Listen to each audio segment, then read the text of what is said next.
Meeting, and please can I remind you all that this meeting is being recorded and live streamed. To begin with, please note our evacuation procedure, which is as follows. There are no scheduled fire drills today. In the event of a continuous alarm sounding, please follow instructions from Combined Authority staff who will guide you immediately to the nearest fire exit, which is in this room behind you at the back. If this exit is unavailable or the alarm goes off when you are at or near reception, please use the main exit doors, which are the way you came in. The assembly point is on Portwall Lane. You will be accompanied by a member of staff. Thank you. Today's meeting is a really long meeting, I'm afraid. So we will be putting in some comfort breaks throughout, and I will ask colleagues to keep comments to not to a minimum, that would be unfair, but just brevity will be appreciated today. Please also note that the voting arrangements for all the items today have changed from previous meetings, and that's thanks to the English Devolution and Community Empowerment Act 2026, which represents a huge transfer of power from Whitehall to the West of England, and we'll talk about that more later. In the meantime, our monitoring officer, Bob Brown, will now provide an update on the new statutory guidance. Thank you, Mayor. The regulation changed yesterday. That means that the new voting arrangements are now in place, which means that all votes, including budgets and other financial arrangements, are by a majority that must include the Mayor. Thank you, Bob. Sorry, I'm going to hand this task over to Kevin. Thank you. So today, as ever, I'm pleased to be joined by Councillor Kevin Guy, who is the leader of Bath and North East Somerset Council, Councillor Mike Bell, leader of North Somerset Council, Councillor Tony Dyer, leader of Bristol City Council, and our new Deputy Mayor of the West of England. Congratulations, Tony. And Councillor Ian Bolton, who is co-leader of South Gloucestershire Council. And I'm also pleased to be here with our committee chairs, Councillor Jerome Thomas, Chair of the Overview and Scrutiny Committee, and Councillor David Wilcox, Chair of the Audit Committee. So we'll move on to item 2, declarations of interest. Do any members have declarations of interest to declare in relation to any of our agenda items?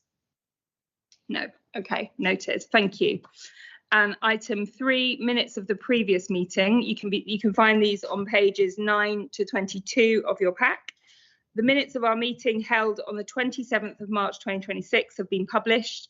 Do members have any matters of accuracy that they wish to raise? Happy to move, Chair. Lovely. Okay. Everyone happy with that? Yeah. Yeah, great. That is carried. Okay, so we'll move to item 4, which is Chair's announcements. I'm pleased to be back here again after another busy few months, although it does only feel like last week we were here.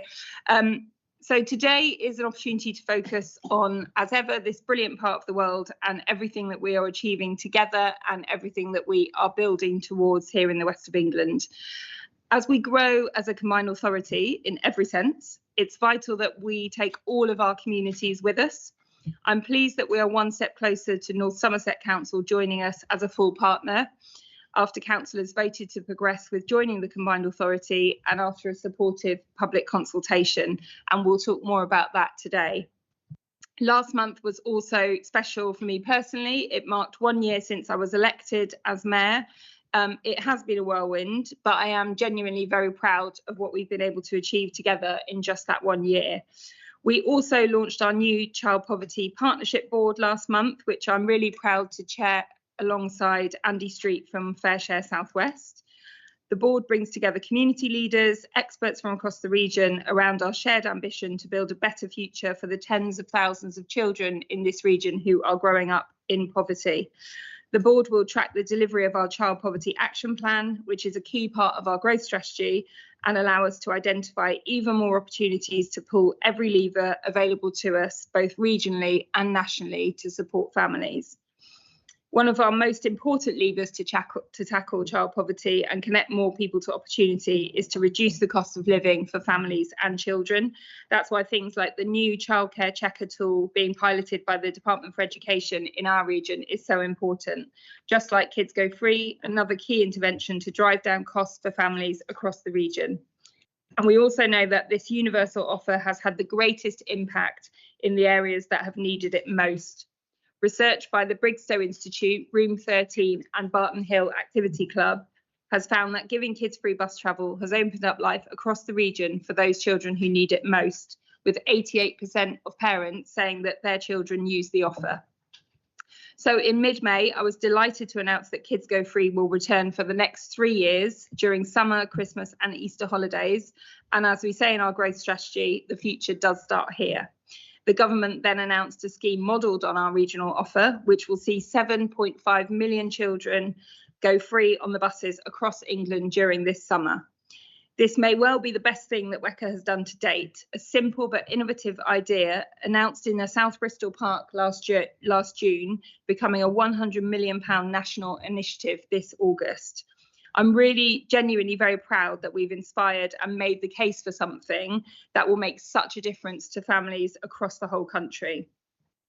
That announcement came whilst we were at UK Reef, which is a major investment conference. We made the case again in Leeds for a massive new investment prospectus full of £17 billion worth of opportunities to create jobs, homes and infrastructure. We partnered with sponsors and championed what the West has to offer as the country's fastest growing regional economy. That includes Brabazon and the West Innovation Arc, Newtown, where we announced today's plans for our first mayoral development zone, Bristol Temple Quarter, mass transit, and £500 million Future Places Fund. I'm excited to see what comes next, thanks to our wider push for further trade and investment. People may know that one of the region's key growth sectors is, of course, our creative industries. Over the years, the West has served as inspiration for all kinds of music, film and television. And that continues today here in real life Rutshire. With Disney, the RTS West of England and Bottle Yard Studios, we hosted a special regional premiere of Series 2 of Rivals. We were joined by the Minister for Sport, that's Steph Peacock, not Rupert Campbell-Black, sadly. It was a real celebration of the immense talents that goes into making shows like Rivals on and off screen, including trainees from All Set West, which is our creative industries work experience programme. Film and TV production adds tens of £millions each year to our regional economy, something we'll be looking to build on through our Creative Places Growth Fund. And with the West Country on screen, more people are inspired to visit and fall in love with our region. We have a number of very exciting papers to consider this afternoon, which will all look to further invest in our part of the world. But before we get started, I would like to open the floor to my fellow leaders, and I would like to go first to Councillor Kevin Guy, who is leader of Bath and North East Somerset Council and was also my first deputy mayor. And I'd just like to place on record my thanks for supporting me in my first year, and also for all the work that you did to champion the region, including at Downing Street, I think. So yeah, it was a great year working with you, so I'm very grateful. Because of the length of the meeting, I'll keep this very short. I'd just like to thank Helen. It's an extremely varied a role being deputy mayor, and I wish Tony all the best in his year. I'd like to thank the staff for their support, and as Helen has pointed out, hosting business events and going to Downing Street to represent Helen and the region was a great honour, and I'm sure Tony will fill that role. I feel that probably we can strengthen it, and giving the deputy mayor a specific task from yourself to complete within a year would probably enhance the role and would support WECA and would support the region. But overall, it was a great honour. We've also started the new Transport Advisory Board. We don't need to talk about that at the moment, but that's covered a huge array of stuff. Very pleased to be talking about new railway stations in the region. First time they've been opening for a long time. All very good, all very positive, but the meeting's going to be very long, so I will keep that short. Thanks. Lovely, thank you. That is appreciated by all. So I'll hand over to Tony, who is our new deputy mayor, which we announced earlier this month. Thank you very much, and very pleased to be the second deputy mayor. I'll try and keep up the standards Kevin has gone through, even though he's already started by trying to give me another task to do. Yeah, he didn't mention that when he was deputy mayor. I did know that. I think there is a lot of very positive stuff, but in line with what Kevin has said, we do have a long meeting, so I'm not going to say too much. I think UK Reef, as you said, was very a lot of really positive interest in the west of England and what we're doing. I think also the number of affordable homes that we're now building is the highest we've ever built before. And we went to Dundry View recently in South Worcester to see the new council flats that have been built and standard there. Also in South Worcester, obviously we've got the Pride in place, and we've now appointed Paul Smith, former councillor for that area, to be the chairperson. But Paul and I met yesterday, and what we're very clear is that the decisions have to be made by the people who are living in Artcliffe, and we need to learn from previous efforts to bring prosperity to that part of the city. And then I'll just finish off by saying we had the Planning, Housing and Regeneration Advisory Board, and we looked at a couple of areas, in particular the Future Places Fund that you've already mentioned, but also the growth zone in the Severn Estuary in terms of what that can bring to the region, and also the local remediation acceleration plan. Obviously, we wanted to get more money out for that, but it's important that we get some money, and we go forward with that to make sure everybody feels safe. Brilliant. Thank you very much, Tony. I'll now go to Councillor Ian Bolton, who we welcome back to committee. It's shifted back from Maggie to Ian now. Thank you, Helen. It's good to be back. A standout moment for us since the last meeting was the launch of OHB's new Aztec West spacecraft assembly facility with the UK Space Agency and regional partners last month. OHB is a major European space company, and the message was really clear that the west of England has real momentum, from our advanced robotics at UE to high-end manufacturing at Aztec West. So our region is helping power major European space missions. This is bigger than any one investment. It shows how we build a long-term innovation economy, and for South Gloucestershire, it underlines the importance of the West Innovation Arc in driving high-value jobs, stronger supply chains, and the skills we need to stay competitive. It was also a huge honour to be able to welcome tourism chiefs and businesses from across the country and beyond to Aerospace Bristol this week for the Visit England Excellence Award, where Visit West took the chance to premiere an exciting new promotional video. Visit West and Aerospace Bristol did us all proud, showcasing our region and our fantastic venue underneath our iconic Concorde Alpha Foxtrot. Thank you so much. And Mike. Yeah, thank you, Helen. I mean, just a few quick North Somerset highlights since we last met. We've been very much focused on continuing our service innovation and regeneration programme. So particularly, it's been fantastic that we've secured some additional investment from the government's Growth Mission Fund into the project to restore Burnback Pier. So we've now attracted more than £45 million of external funding to drive that project forward. And I would encourage colleagues to go and come and visit us in Weston and have a look at the astonishing progress that's happening. After decades of neglect, we are going to get the pier bridge open next year, which is fantastic. We've secured a big high-profile commission for the Tropicana. Like our colleagues in Bristol, we're rolling out a Pride in Place programme for one of our more deprived areas with a £20 million investment over the next decade. And we've also just recently opened some new transport hubs across the district, including in Pill. And in terms of our award-winning successes, there's been some big awards that we've successfully won in our waste and recycling service recently, building on our success as one of England's most successful councils in terms of our recycling rate, and also being the first council in England to offer a curbside soft plastics recycling service for every household, which is fantastic. And we're doing some great work in digital innovation as well in our special educational needs and disability service.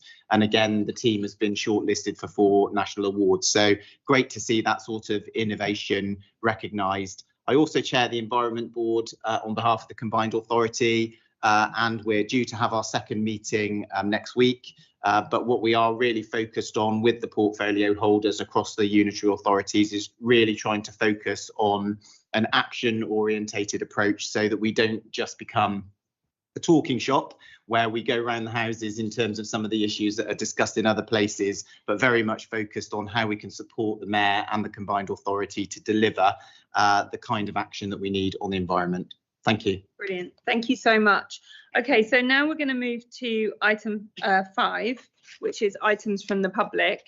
We received 42 questions. Oh, that was very good timing. 42 questions were received in advance of this meeting. And thank you so much to everyone for taking the time to submit them. The questions and my responses have now been published and they were circulated in advance of the meeting. In addition, we received 3 petitions and 46 statements. Again, thank you so much for submitting these. They've been published and circulated, and petitions should receive a written response within 10 working days. Some members of the public are in attendance and will be invited in turn to address the meeting. Because we have quite a few statements today and quite a few people have made the effort to be here, for which I thank you, we have decided that instead of the usual 2 minutes, we will ask people to address the meeting. Sorry, instead of the usual 3 minutes, we will ask people to address the meeting for 2 minutes so that we can hear from more people. And that's in response to feedback that we've had from previous meetings. But please do note that there is a maximum of 30 minutes in total for this session. So the clerk will indicate when you have 30 seconds speaking time left. And then again when your 2 minutes have elapsed. So I'd be really grateful if people could try and stick to that so that we can see if this way of doing it works. And I think it's key that we hear from as many people as possible on the broadest of topics. So we'll start with Sarah Freeman, if you're here, Sarah. Hello. Yeah, if you like.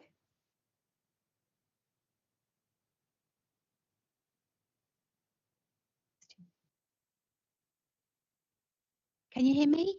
Yeah, yes.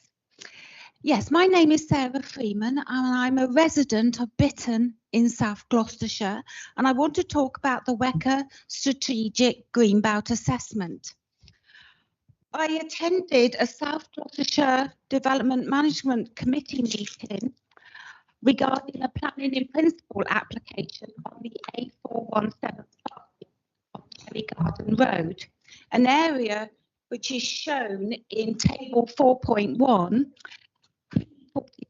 the WECA Strategic Greenbelt Assessment. The assessment of the area P47 had 2 significant ratings.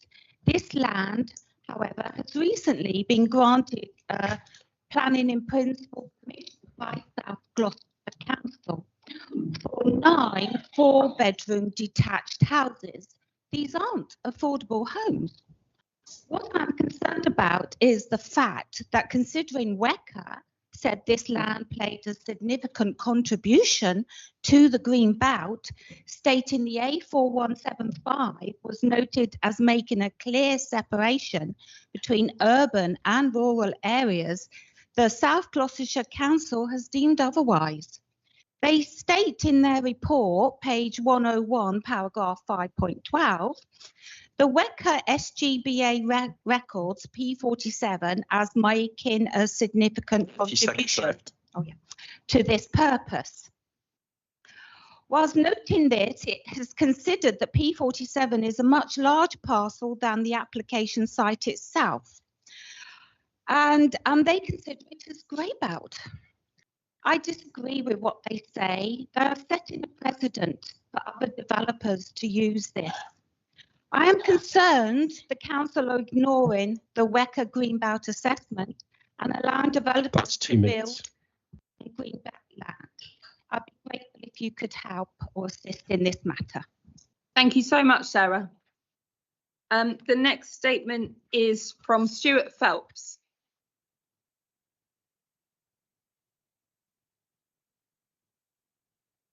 I will be very brief for you. The Milburn report, which has recently come out, actually offers you a way of gluing together several issues that have come up today. Pride of place, the need to tackle child poverty, the need to close the skills gap, which the West actually has very badly between those who are poor and those who are rich. And my problem, my worry, is that if we're not careful, it will become another usual suspects exercise. And instead of picking up on the point that Tony and Paul made, that an initiative has to come from within the community, it will be a top-down large organisations coming in, sucking up the money, deprivation farming. I ask you not to do that. Thank you very much, Stuart. I appreciate that, and I appreciate the brevity as well. Okay, and the next statement is Councillor David Harding.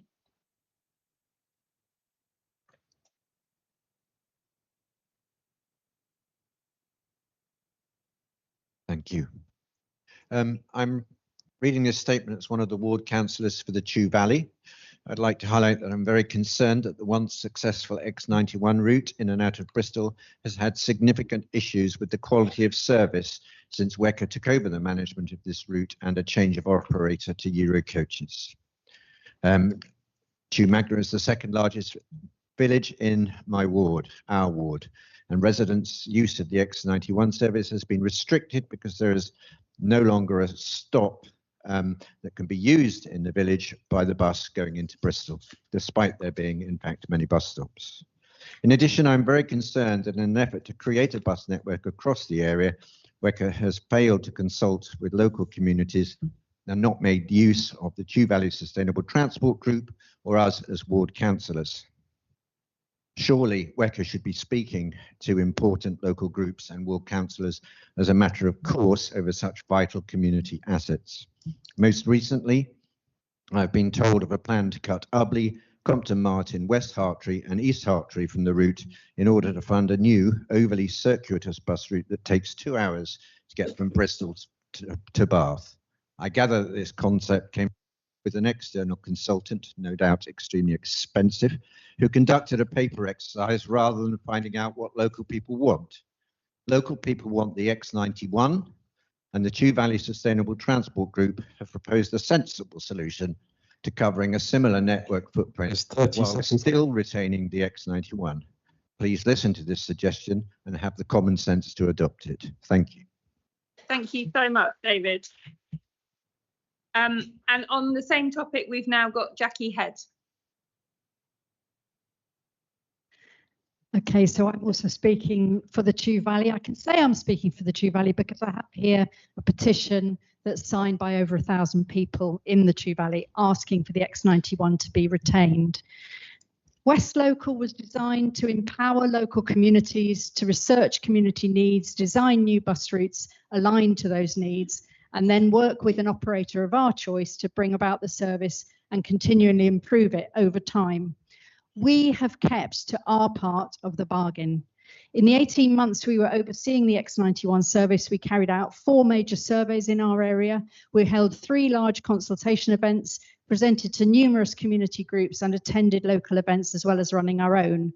We worked with local businesses to get them to promote the route and ensured that every person living in the area received a paper copy of the timetable. That's about 4,000 door-to-door deliveries every 6 months. We have a Facebook, Instagram, WhatsApp following, and at the moment we're working with GWR to promote the X91 as a bus to train route.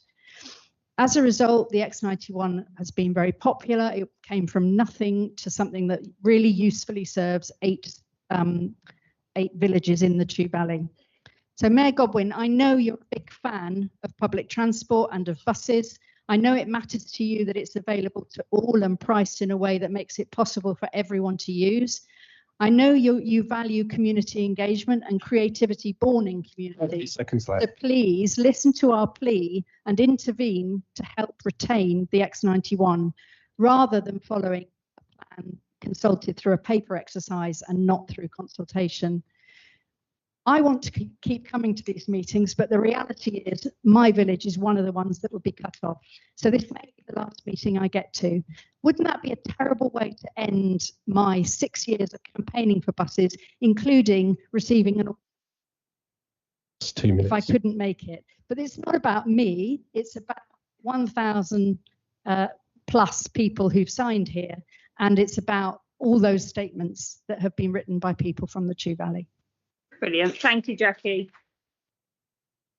And just to, you and I have met and engaged several times now, and I do genuinely appreciate all that you do and how much commitment you put into this. So you are being heard.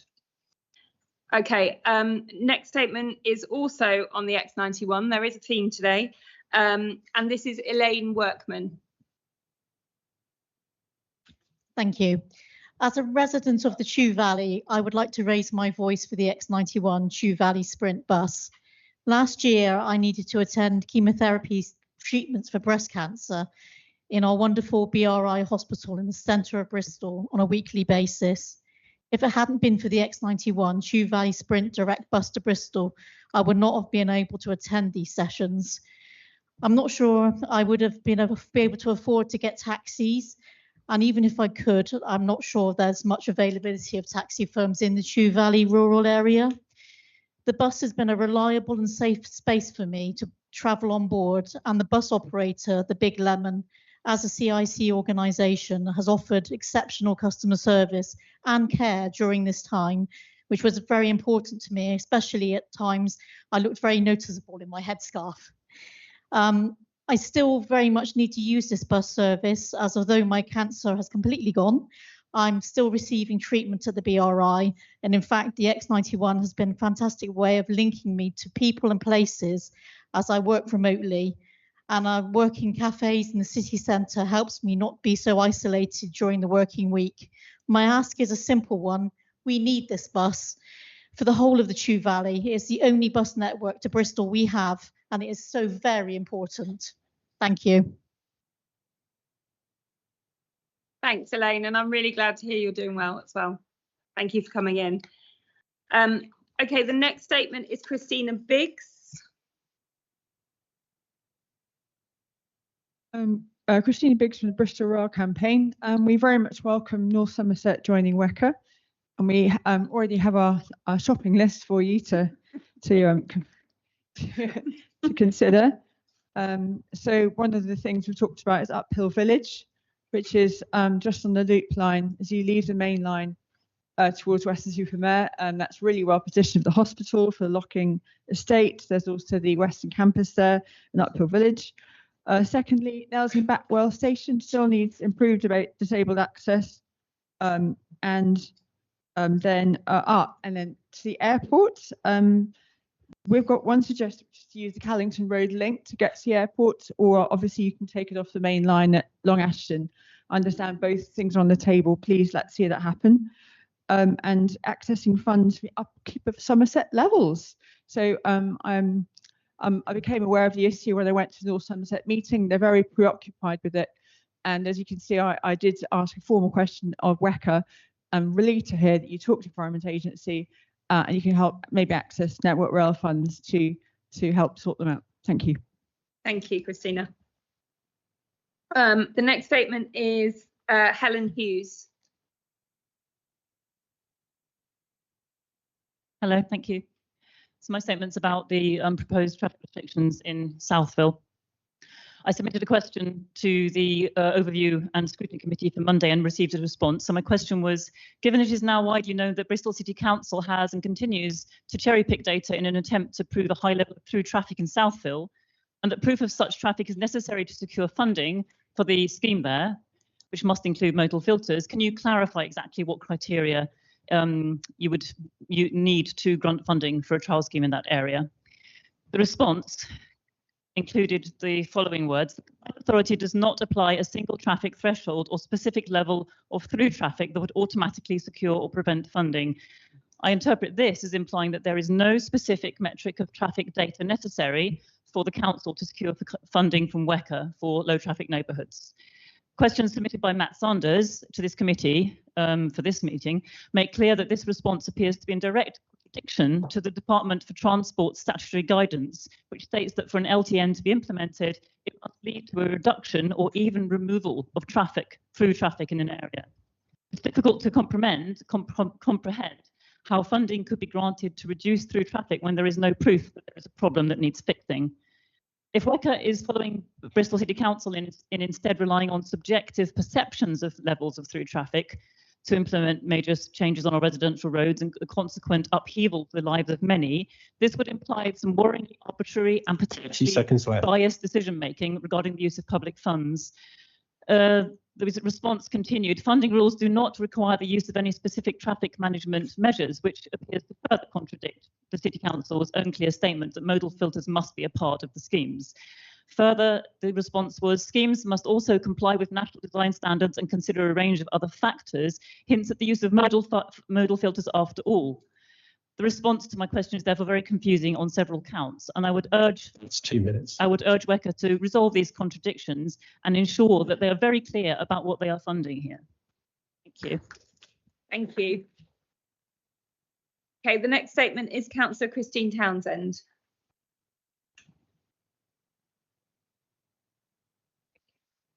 Thank you. So I'm here to speak to some of the content of the, I think it's item number 11.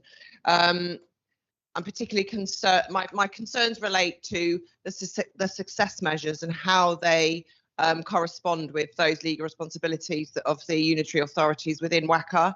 I've got particular concerns around how we measure 16 and 17-year-olds that are NEET, because both of those year groups need to be in full-time education for the whole time, and therefore a 3-month FE course would see them become NEET again.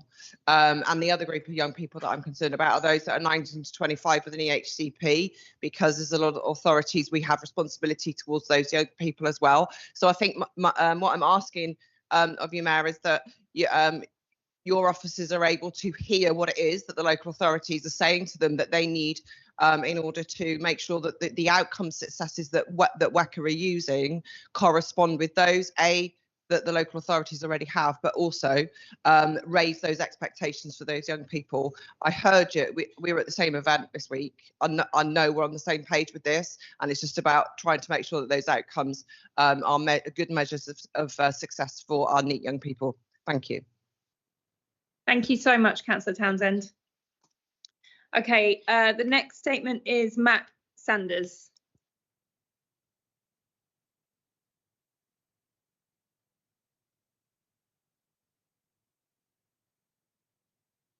Hi. A low traffic neighbourhood is a scheme which uses modal filters to eliminate through traffic. Show 12 modal filters in the Southville zone, and to justify them, the council claims traffic data show that high numbers of vehicles use residential streets in Southville as a cut through to other destinations. But what traffic data proves this claim? 2 years ago, 25 ANPR cameras gathered origin-destination data for thousands of vehicles, but none of them were in the Southville zone or at its main entrances and exits. So this data does not demonstrate any quantity of through traffic in Southville, let alone high numbers. But on 29th of April, after negative media reports, the council suddenly published a new document. This was a through traffic interactive map using telematic data from sat-navs. The council quoted figures of 85% through traffic in Raleigh Road, despite each end of the same road showing 40% at the same time. But the map also assigns 81% through traffic to Upper Sydney Street, a very short cul-de-sac which leads to nowhere, let alone all the way through the Southville neighbourhood. What the algorithm is measuring here is vehicles which stop for a few minutes while their drivers visit the Tesco Metro. Because any vehicle which visits any destination in Southville without parking for more than 10 minutes gets classed by this map. Every taxi, every delivery driver, every recycling lorry or car sharing parent collecting kids for the school run is counted as through traffic on every road they pass through. Yet these are all legitimate journeys by and for residents. The map's algorithm is not assessing whether vehicles are cutting through the neighbourhood from one side to the other. It is using a completely different definition and then calling it through traffic. Everyone assumes just because the same words are used, they are describing the same thing, but they are not. Thank you very much. Okay, the next statement is Rosa Kell.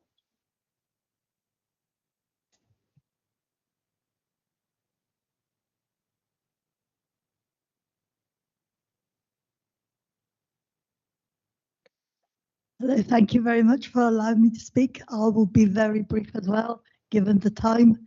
I'm also going to be talking about buses. Please can we make sure that we get details of these 26 different bus routes that were tendered that are going to be put in place, hopefully? We welcome your effort last year for children travelling free and now national bit. But if the buses are not there, these children are not going to be able to get to the Mendips. They're not going to get to the Sober Valley. They're not going to be able to get to the Chew Valley or the lakes or any of these enjoyable places they can get through the summer. Please, can we have that information? Also, would greatly appreciate if somehow you could bring the Westlink call centre into in-house like North Somerset have. Perhaps talk to Somerset, perhaps talk to Wiltshire, find some way of maybe doing it in the UK. There is a lot of problems with passengers trying to book while the call centre is in Spain because they can't make themselves understood. They can't sort of basically get their journeys because they don't understand our town names and things like that. We need to better look at that Westlink call centre, please. And of course, bus infrastructure. North Somerset have done a 20 seconds left. wonderful job. So have Baines. Can we make sure that the West of England also have the same standard of cleanliness and lighting and all the things that are required? Please talk to Somerset Unitary, talk to Gloucestershire as it's going to be together. Try to bring them, as you have done, North Somerset into the WEC. That's 2 minutes. This is where our travel is. This is where our hospitals are. This is where our work items are. We need to be together. We need to be a united West of England. Thank you. Thank you so much, Rosa. The next statement is Phil Collins. Thank you. I'm Dr. Phil Collins from the Chew Valley Sustainable Transport Group, yes, another one. Several colleagues and residents have very ably described the importance of the X91 to the Chew Valley.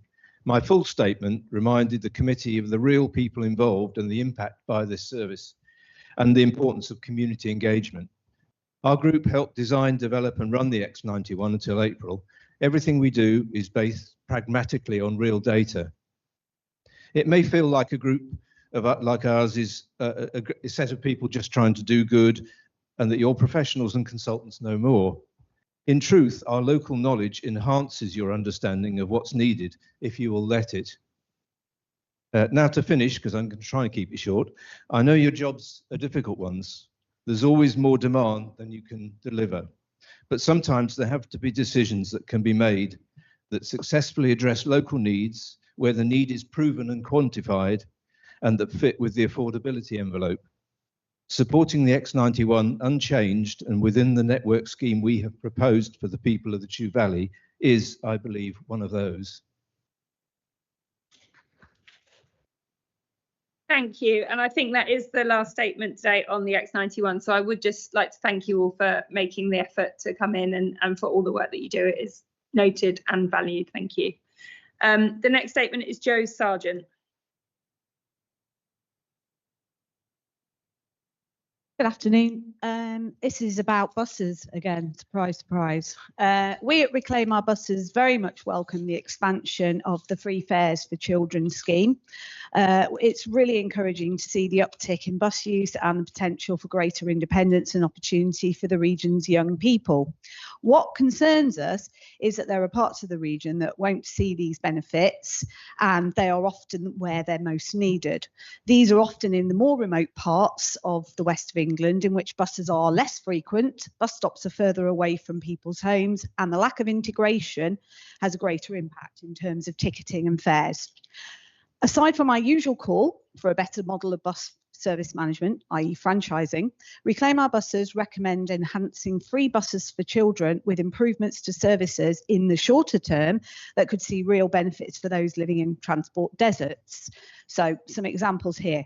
Free fares for children on supported bus services at other times, not just in the school holidays.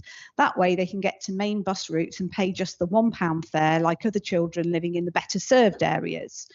free or cheaper fares for parents, carers accompanying younger children during the school holidays, and youth culture vouchers such as are used in Spain, which could be directed to more rural communities and areas of high deprivation, which could be used to access different experiences around the region. So that's not strictly a transport improvement, but it should provide additional incentive to use the buses when it doesn't feel easy to do so.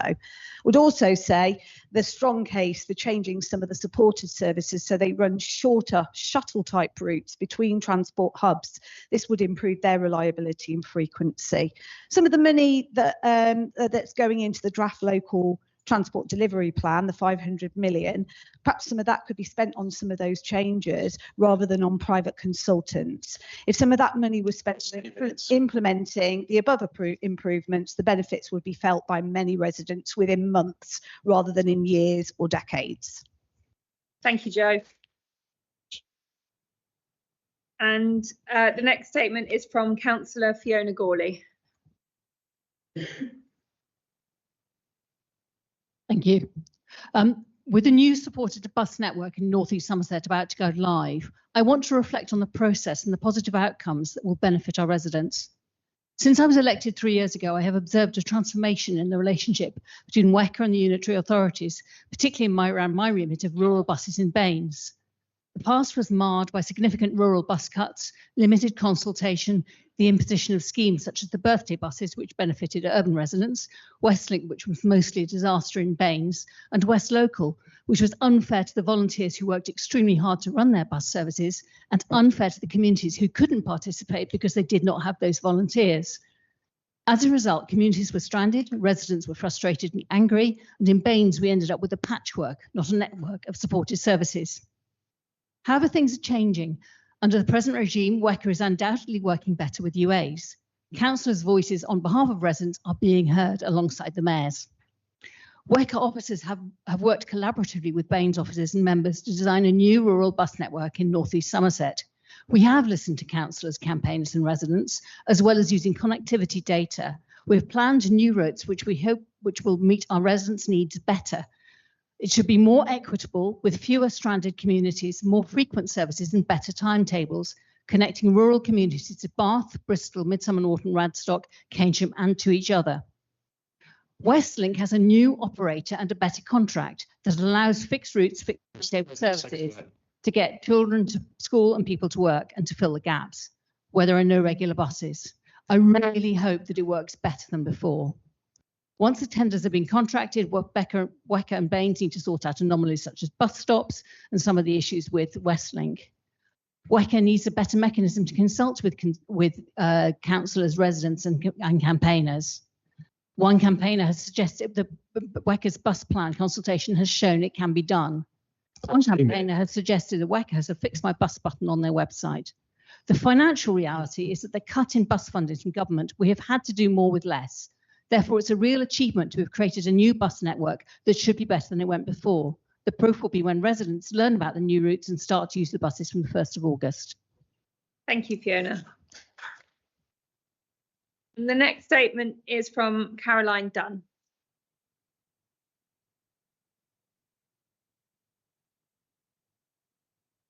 Thank you very much. I will be extremely brief because I know that time is important. I want to talk about safety. I want to talk about access for the disabled. The first and most important thing is safety.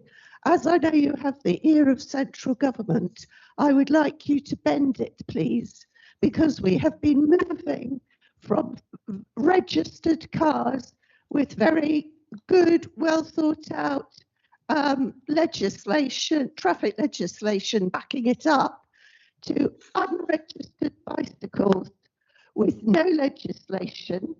And what we are now getting is a lot of very dangerous riding by very bloody-minded bicyclists. This does not apply to all of them, but it applies to quite a significant number because all sorts of people, especially disabled people, are now becoming frightened of cyclists. They have in particular a dispensation to go through red traffic lights. And I feel that the reason we are not allowed in cars to go through red traffic lights is a very good one, having seen some very near misses in the last month or 6 weeks. So please, they also exceed the speed limits, which they seem to think don't apply to them. So please, can you get central government to register bicycles and to apply our good traffic legislation to them? The second thing I'd like to say is, if you allow them to stop all vehicles, Bristol City Council to stop all vehicle access to the horse fair, you will prevent me and many other people being able to access Broadmead, being able to access Cabot Circus, being able to access Sparks, being able to access the pedestrian areas within Broadmead, and being able to spend our money and enjoy events. And so I would really like you to do whatever weight you can, because Bristol City Council seems to have a plan whereby it is removing Bristol in change of what can only euphemistically be called a green and pleasant land in that area. Thank you, Caroline. And then the penultimate statement is Alexandra, is it Veitch or Vitch? Veitch. I'm hoping Sachin's going to get a go here as well. And it's what I've got too long. Essentially, SBLN, it's not fit for purpose, and no one really understands it because it doesn't make any sense. We live in a small urban area with many parks, lots of parks. Why do we need more green spaces? Things like that. They're planting trees on North Street. North Street has trees already. What we need is more parking spaces, as we said in the surveys. And I very much hope, so I don't think a lot of it bears scrutiny. I hope that the budget of £700,000 coming from the SBLN isn't actually the fact that they've culled trees in other areas, they've felled trees in other areas, and they therefore have to replant. And so they're using this budget in order to fulfill that responsibility. That's just one thing. Buses, again, central to anything like this, buses needed to be the central focus and we're missing. And there's something in there that in the guidelines for the rollout of LTNs, wherever they are, it is walking, cycling and public transport. It is completely missing from the South Bristol Liverpool neighbourhood. Now, I've been a resident of Raleigh Road for since 1992. Okay, 1992. And what happened between the 90s and the noughties is they took all the buses away. We had the City Dart, Bewley Road, Raleigh Road, Deer Lane. They went, and then guess what? A steep rise in cars. Now we have a car problem. How are we going to solve that? For the people like me who are now getting elderly, for the people who are disabled, we can't walk and cycle in the same way as everyone else like we used to.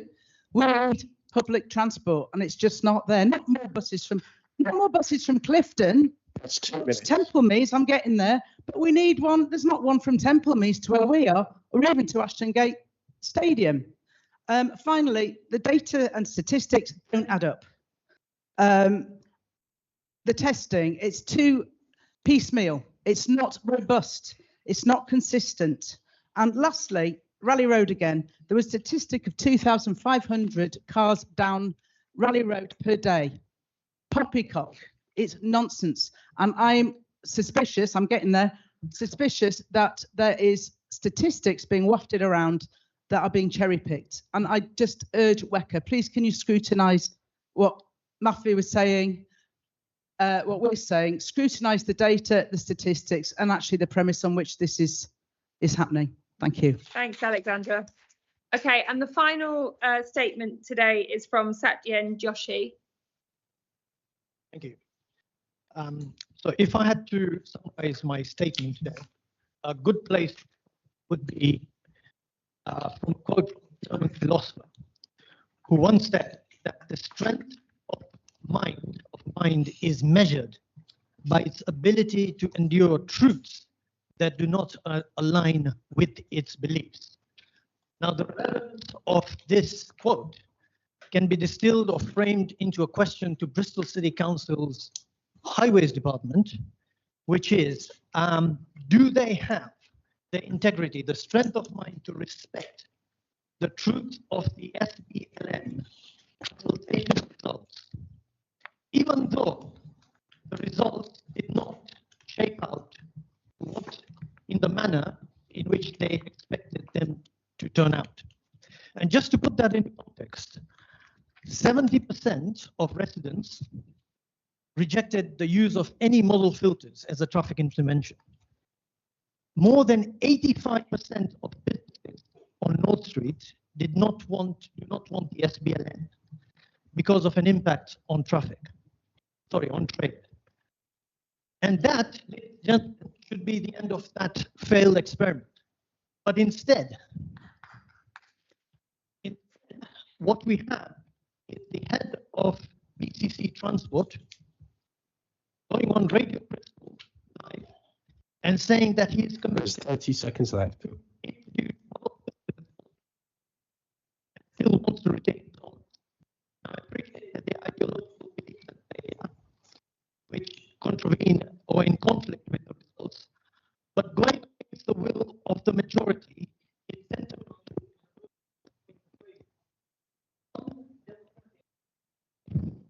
and I hope as a collective to put an end to this.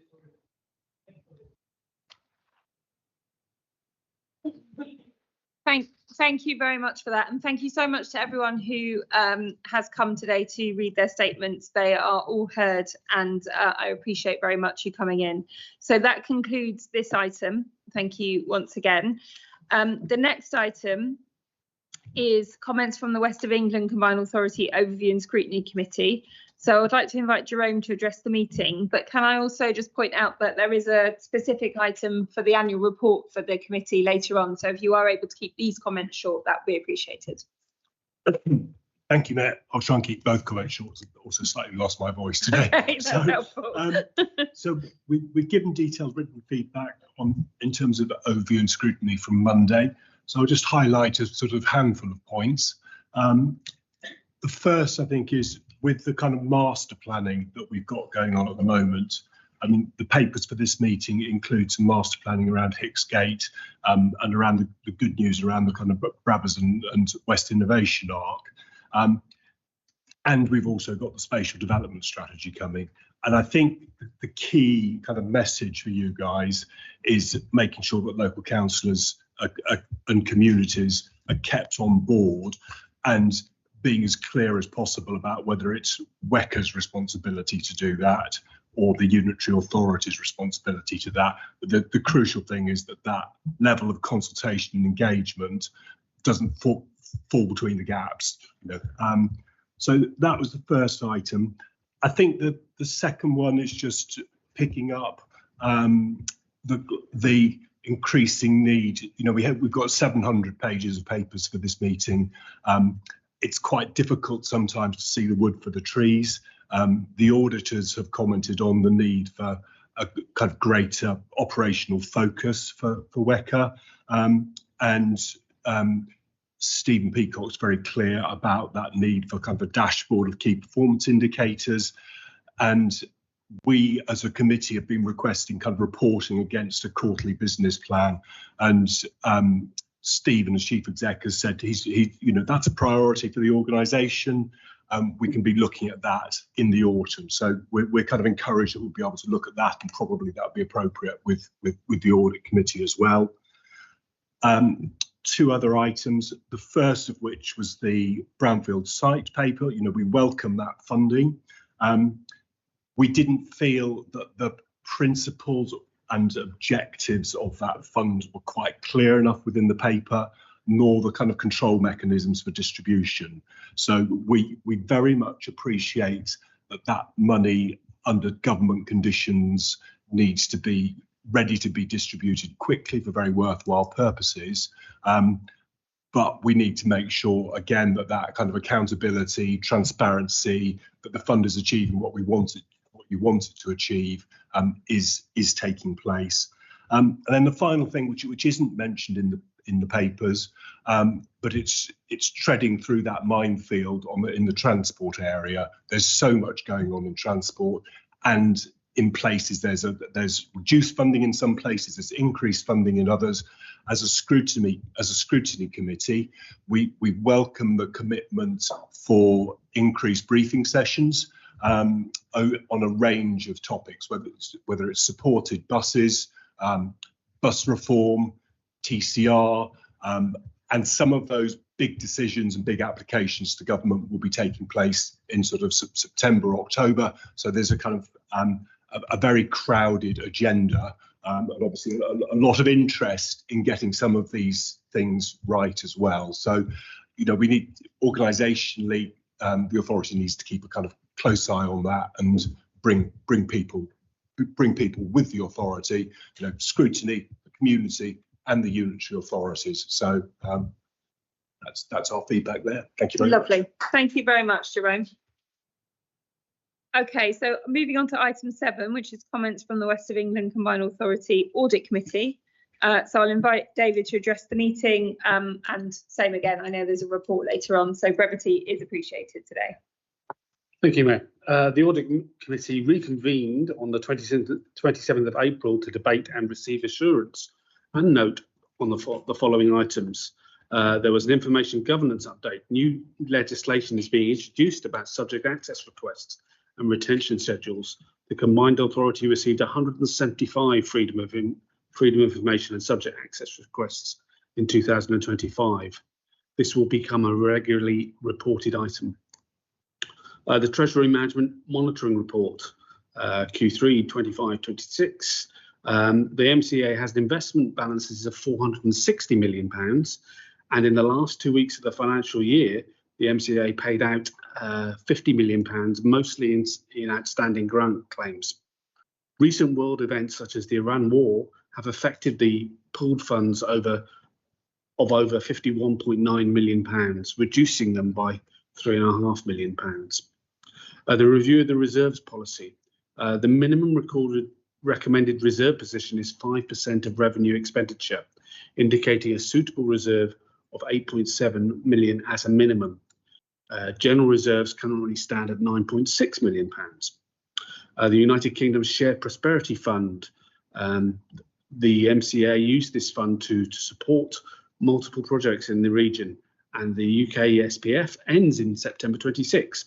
Other funds will be made available to support the projects, and the MCA hopes to secure increased funding from central government.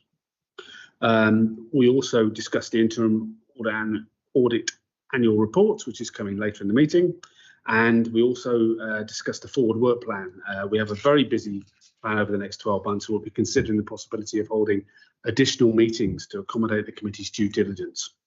I'd like to thank all the officers who reported to the committee for providing reports that are clear and concise. The audit committee was due to meet on April 27th, directly after that meeting, to discuss a review of the Constitution. But after consulting the Ministry of Housing, Communities and Local Government, it was decided to postpone this meeting to later in the year, as the devolution bill had not yet received royal assent. We've not yet scheduled that date for that meeting.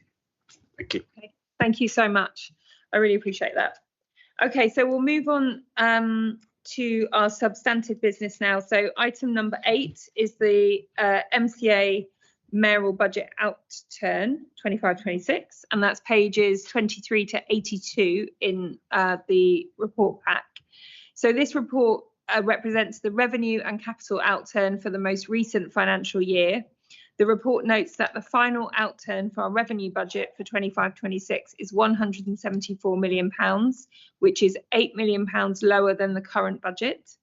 The final outturn for our capital programme for 2025-2026 is £199.9 million, which is £39 million lower than the current budget.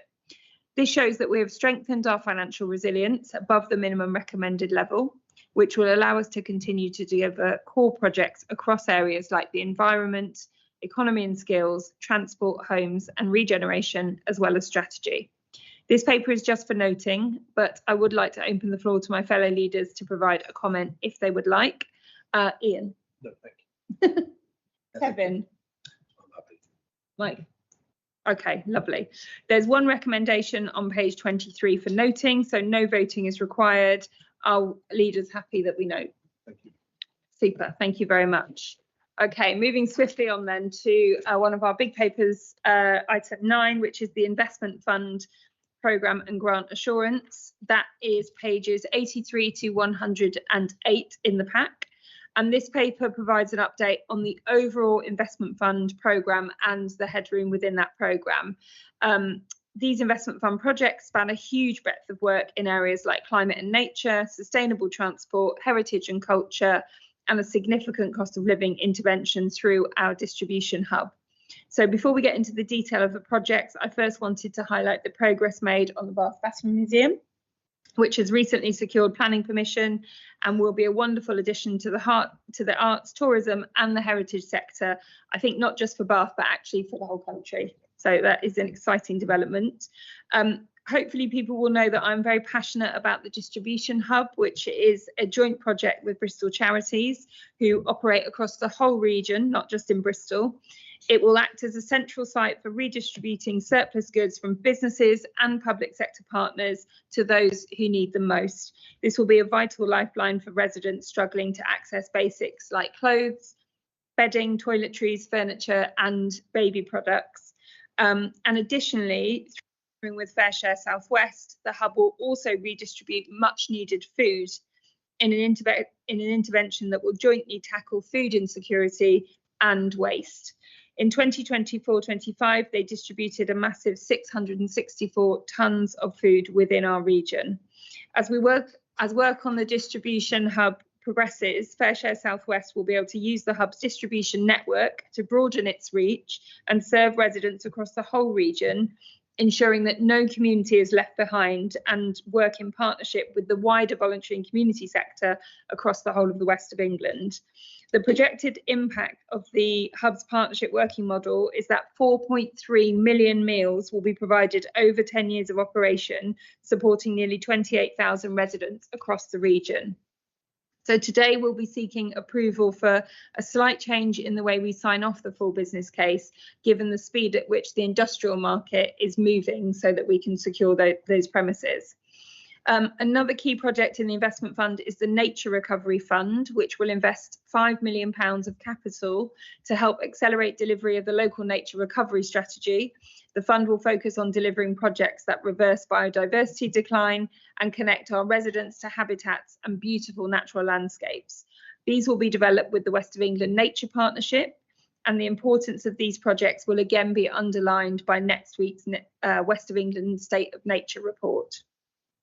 As our green spaces and natural landscapes are at the heart of what makes our region special, these programmes are vital for ensuring their future. They are important not just for us to enjoy, but for our health, our well-being and resilience in a world with increasingly changing climates. The paper also proposes £868,500 to be allocated to fund cladding remediation in the west of England, secured from the government. Following the Grenfell Tower tragedy, it's vital that we do all we can working together as a region, including with local councils and of course the fire service and beyond. And on the transport side of things, we're continuing to drive the decarbonisation of our bus fleet and make our bus system a sustainable, efficient way for residents to get around. The paper proposes a new grant funding agreement for existing funding from the Zebra Fund.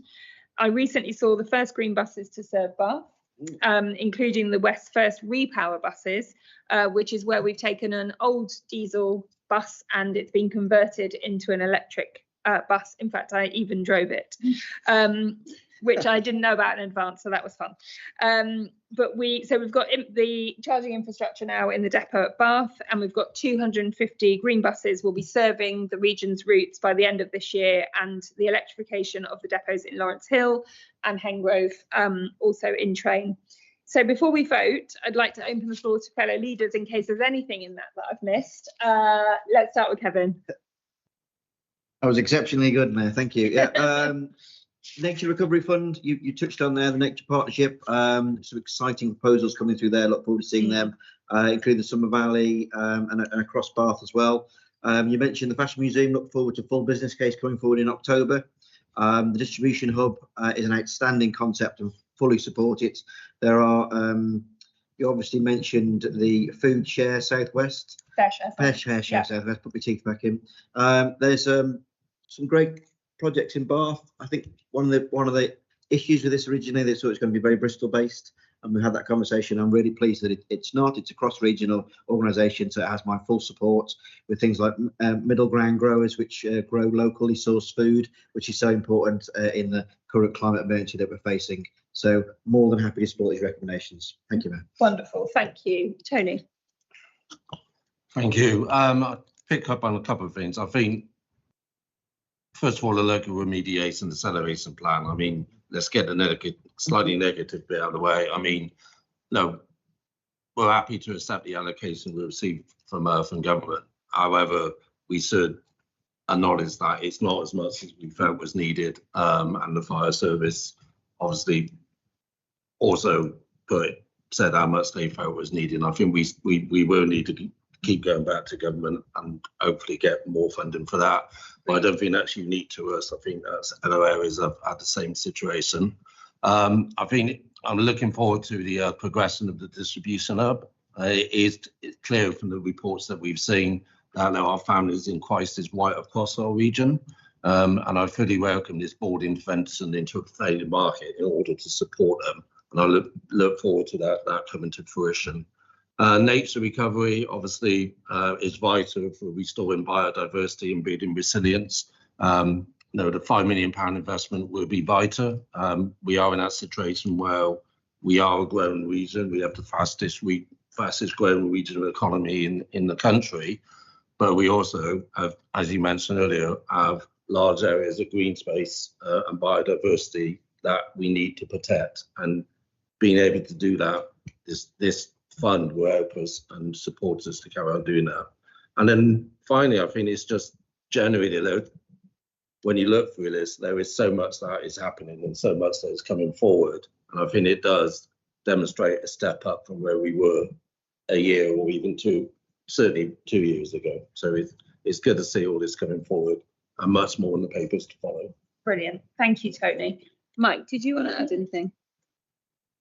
Yeah, thank you. I mean, I was just going to say three things, really. I'll completely echo what everyone else has said around the Nature Recovery Fund. Really welcome that and look forward to working with the Environment Advisory Board in supporting the use of that fund going forward. Very important investment. Secondly, really welcome the recognition of the North Somerset Growth Gateway in the investment fund and the opportunities that we've got to drive economic growth, create jobs and deliver new housing in North Somerset. And it just underlines the important role that we all play across the west of England as the building blocks to making this a successful place to live. And I was just going to say, I also do welcome the commitment to partnerships and stronger partnerships with the voluntary and community sector. But I'm just going to also recognise that in North Somerset, I think we are a bit behind the curve in terms of our capacity in our BCSE sector. So we would look forward to working with the Combined Authority and with the other UAs to further strengthen that, so we can make sure that all of our communities benefit from a stronger voluntary sector and we don't just end up reinforcing existing support systems out there. Yeah, that's a fair point. Thanks, Mike. Ian. Thank you, Helen. Yeah, we're delighted to be supporting all of the recommendations here. Just wanted to comment on the distribution hub proposal, which we think is a real practical proposal, will deliver real impact very quickly, tackling cost of living pressures, reducing waste and supporting our most vulnerable residents. And we acknowledge that this is going to be a regional first, so well done on that. It also aligns really closely with our shared priorities of reducing inequality, supporting household resilience and making better use of resources that are already in the system. So we really support this, but the delivery, there has to be a but. First of all, the name, we have to think of a better name for it. And the delivery is going to be the key here. So as Kevin was touching upon there, securing the right site, ensuring that equitable distribution and developing that strong partnership model is going to be important. And for us in South Gloucestershire, the key point is going to be the reach of this. It needs to work across the whole region, not just central locations, ensuring that all communities benefit equally from what should be a genuine, positive and regional asset. So I'm delighted to see the reference on paragraph 9 on page 88 that states, and I'll just read it out, the full business case will establish the regional evidential base for the proposal, outlining a clear plan for building VCSE capacity to ensure equitable impact across the region and present a comprehensive programme for monitoring and evaluation with effective oversight from all UAs. So this is going to be important that the full business case fully addresses these matters so that officers can approve it. And if and when we get that right, we think this is a scheme that will make a tangible difference quickly and at scale. So congratulations to everyone that's been working on this. Thanks, Ian. That's really kind. I appreciate that. Okay, so there are 9 recommendations in this paper. They are found on page 83 and 84. 3 of those are for noting only. If we're happy, we can take these en bloc. Do I have a proposer? Yeah. Great, thanks, Ian. A seconder? Happy to do so. Okay, so all those in favour? Great. Okay, so that is carried. So following on from Ian's point, I can now announce that that's gone through, that the snappy sounding regional distribution hub is only a working title, and that we will be setting up a form on our website, which we will push out through our social media channels so that people can submit their own suggestions for what we might call this national first. So I'm really keen that people get involved with that, but we are going to rule out hubby McCupface if that comes up. So that's your suggestion out. Keep it on the table. Brilliant. Okay, I am genuinely thrilled that we have passed that paper. I think it's a real milestone for us. Okay, so item 10, moving swiftly on, is delivery assurance. This follows on from the previous paper. This report outlines changes to schemes within the investment fund against the agreed delivery assurance principles. The report shows that there are a total of 32 projects that have submitted change requests, which have come to this committee for approval, and they are listed in Appendix 1. The report also notes that as part of the CRSTS programme Lessons Learned review, the CRSTS programme board has agreed to provide additional flexibility for the programme to move risk funding between CRSTS only projects that already have full business cases approved and delivery funding awarded. So that will provide more flexibility within councils to deliver key CRSTS schemes across the whole region. I think that makes sense. Yeah. Yes. Before we vote, I'll open up the floor. Start with Mike this time. No? Ian? Kevin? Nope. Tony, go on. Yeah, go on. I think I just very quick point out a couple of things that connects together, which is the Engrove Park enabling works. I mean, we mentioned at the beginning that we were up at Engrove Park about looking at Dundry View, which is bringing forward council homes. The Engrove Park enabling homes will bring more homes into South Worcester, including 50% of them being truly affordable. And that would complement the other investments that are going to South Worcester at the moment. And then looking more at the centre of Worcester, obviously one of the things that people like most about Worcester is the harbour. And the harbour place open strategy is both going to improve the harbour so that it becomes cleaner, it becomes easier to use, and also the harbour will connect together areas like Temple Quarter, the city centre, Western Harbour and Bedminster East. And then finally related to that is the city centre and high streets recovery renewal programme, because we have high streets like East Street in my ward, which is struggling. So I know that there is going to be further strategies announced. I was at an event last week where Steve Reed announced that there was going to be some further funding available for bringing empty shops back into use, particularly if they are made available to local businesses. So all of this is all coming together neatly and nicely. Lovely. Thank you, Tony. So there are 2 recommendations. You can find those on page 109 and they require a vote. So again, we can take those on block. Do I have a proposer? Happy to propose. Lovely. Seconder? Thanks, Ian. All those in favour, please show. Okay, that is also carried. So moving on to item 11, this is the forward plan of our regional strategic work. That's on pages 133 to 140. So committee members will remember that this forward plan is a regular fixture now at this meeting, which is designed to give early sight of our work and strategic priorities over the coming months. We're conscious that we have a lot going on and a lot to do. So this is designed to hold all of that together. It does highlight the amount of work that we're doing at the moment, and there are 2 strategies coming to today's meeting, and there are more being developed. The paper also notes that we are continuing our work on the Spatial Development Strategy, or SDS, and of course the transport strategy, as Jerome mentioned, with our bus plan and sector plans to be delivered by the end of this year. The paper is just for noting, but as ever, I will open the floor to fellow leaders to provide a comment if they would like. Ian, start with you. Yeah, thank you, Helen. Obviously, we'll be supporting this. We do note, though, that the bus plan, which is due to be brought to the next committee meeting in October, is due. If we can ask, it makes inclusivity and accessibility a key objective in that work, recognising that public transport needs to work for everyone, and it will need to set out how we will deliver a more accessible, equitable and reliable network. So if that work could be included when we discuss that in October, please. Lovely. Thanks, Ian. Kevin? No comment. Tony? I'll pass this time. You're resisting. Mike? Lovely. Okay, one recommendation for this paper, which is on page 133. It's just for noting, so no voting is required. Are you happy to note? Lovely. Okay, item 12, which is the West of England Investment Plan, pages 141 to 376. So a huge bulk of today's papers. This paper sets out our 2026 investment plan, which will help deliver the ambitions that are outlined in our growth strategy to improve the lives of residents through growth that benefits all of us. To best prepare for established status, the programmes in the investment plan are aligned to the 6 themes used in the government's integrated settlement.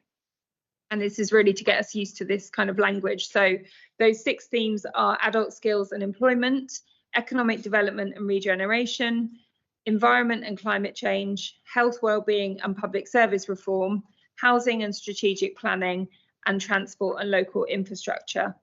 The investment plan is included as an appendix, Appendix 1 in this paper, which gives more detail about the breadth of the programmes that support our work in each of these areas. Before we do vote on this, I will open the floor again, and I will start with, am I starting with Kevin this time? Yeah. Yep. Yeah, just a few words. Thank you, Mayor. Welcome. This is a huge amount of work. You've already said this is a massive paper. And I welcome the long-term investment framework, which it covers. We're obviously moving towards an integrated settlement, and this is part of it. I think everybody will be aware that's here that deeper devolution is what's on the cards. So this helps us with that. It's obviously going to evolve over time. It's such a complicated piece of work. And we need to keep a close eye on it. That's why I think the audit and scrutiny boards will be monitoring it. But I welcome it overall, and it's a key document, and it's a great success to yourself and the officers. Well done. Thank you, Kevin. Tony? Yeah, I think this is the first time we've collectively produced an investment plan like this, and I think it is important.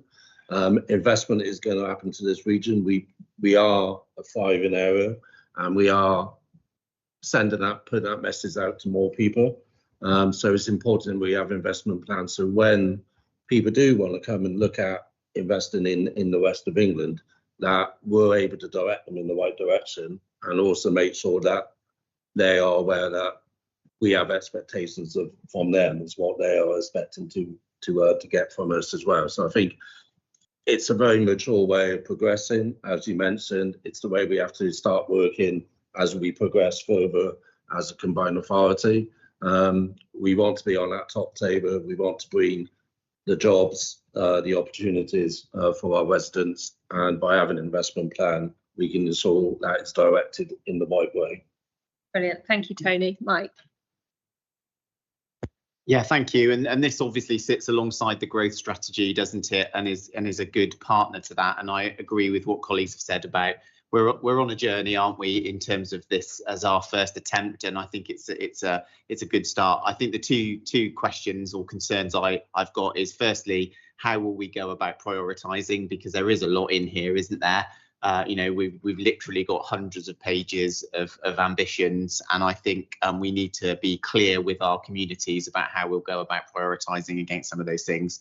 And then secondly, just to make sure that we don't fall into the trap, which I think we definitely do in the unitary authorities, of chasing the funding that's available and not always framing it as actually what do we want to do, whether there happens to be a perfect funding stream or not. And so I think there's also a piece of work for us about how do we also articulate that wider ambition where we need extra funding stream or not, ready-made for us or not. Thank you. Ian. Thank you. Just to second so much of what has been said already, and just explaining what matters for South Gloucestershire is that this genuinely reflects the needs of our places and communities, particularly around building prosperity for all, transport connectivity skills, and supporting our own key economic sectors. We recognise it's an iterative document, and that's absolutely fine. It does mean that we need to develop that clarity on what happens next. We're moving from that strategy to the pipeline now of delivery, and that's natural. So it's going to be really important that MCA and UA officers work collaboratively to identify the next steps, to define the programmes that move first and translate that pipeline now into actual funding decisions and real delivery on the ground. So if we get that right, this becomes a really powerful tool for delivering the real change that we're all after on the ground. So we make sure this becomes a real delivery plan and no longer just that direction of travel that we've had in the past. Brilliant, thank you. And I'll just add to that, I think as we move towards integrated settlement, that's what real devolution is about. It's being able to make those decisions and not have to chase and deliver against government restricted ring fence funding, and actually start to make our own investment decisions. And I think fiscal devolution that's coming will also enable us to do that in a way that will be new and exciting. So there are two recommendations. They're found on page 141. It does require a vote. We can do those en bloc. Do I have a proposer? Thank you, Chair Kevin. Do we have a seconder? Yes. Happy to say. Lovely. Okay. All those in favour, please show. Super. That is carried. Okay. We are. Okay, item 13, which is our skills strategy. So that can be found on pages 377 to 456. So this is a paper that I have been really looking forward to bringing to committee. It links strongly with our growth strategy and will enable the growth that we want to see across the West to reach all of our residents, including access to our core growth sectors. Whilst we have the highest productivity outside of London, we also have some of the lowest levels of social mobility in the country, meaning that opportunity is out of reach for far too many people in the West of England. Our skills strategy is a regional solution to a problem that is felt on a national scale, and that's been highlighted by the government through the Milburn Review into the causes of young people not being in education, employment or training, or NEET.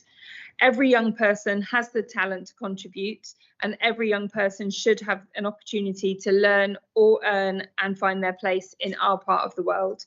And that's why I am determined for the West of England, as the fastest growing regional economy, to also become the country's first NEET zero region.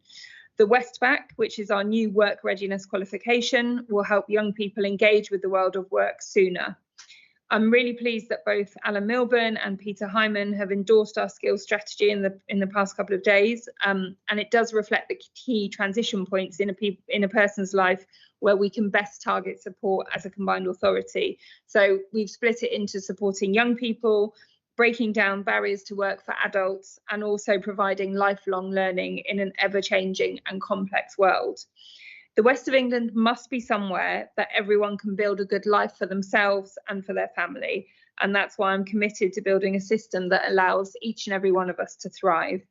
So I will open the floor to fellow leaders on this one. Tony. Thank you. And I think just to say this is something that in particular is very close for me, partly because of my background and where I grew up. I don't particularly like the term NEET, although I understand why it's used. I think the reality, this is young people who are being failed by the system. And what we need to do is fix that system so that all our young people, and not just our young people, but there are people who have been failed by the system at different age groups as well, which is why I think that topic you made about lifelong learning is so important. I think the other thing about this is about ambition. Some of the things that we've started to do, one of the things we have to do is rebuild the breadth of ambition for some of our young people, because so many of them have been told that they're supposed to go into one particular button or one particular door, and it's not their choice about what they do. And I think if we can get a system, we build a system so that no matter where you grow up, whether you grow up in Clifton or whether you grow up in Artcliffe, whether you grow up in Yates or whether you grow up in Portishead, where you grow up should not determine the circumstances of your life going forward and the opportunities you get to. And if we can get to where we have 0 kids stuck in that situation, but also 0 adults stuck in that situation, then we'll make a massive difference to people's lives and their futures. Brilliant. Thank you so much, Tony. I couldn't agree more. Mike. Yeah, thank you. I mean, I think it is another good document. So we've got plenty of good documents today. I guess the challenge is about how we make sure that we can deliver against it. We've set out the vision. What perhaps it is not so defined on is how we will have operational delivery against that. And that's where we need to do further work. And I think particularly on the point that we've heard so much national debate about this week around young people, the critical need to start earlier and to make sure that those key transition points, so from early years into primary school, primary into secondary, and then secondary and what comes next. We know that the system at the moment is failing far too many people. So what I would also encourage is that we build upon this skill strategy to make sure that we really do put a relentless focus on those that have faced those greatest barriers in terms of accessing the benefits of living in the west of England. And I do think that's one area where the strategy, again, needs a bit more work as we move forward into implementation, and that is those that have got the most complex barriers. We've got some communities in Weston-super-Mare, and I know colleagues have in other parts of the region, where there's real entrenched disadvantage, economic disadvantage, poor housing, disabilities, English as a second language, that they don't have simple problems, and they certainly aren't going to have simple solutions.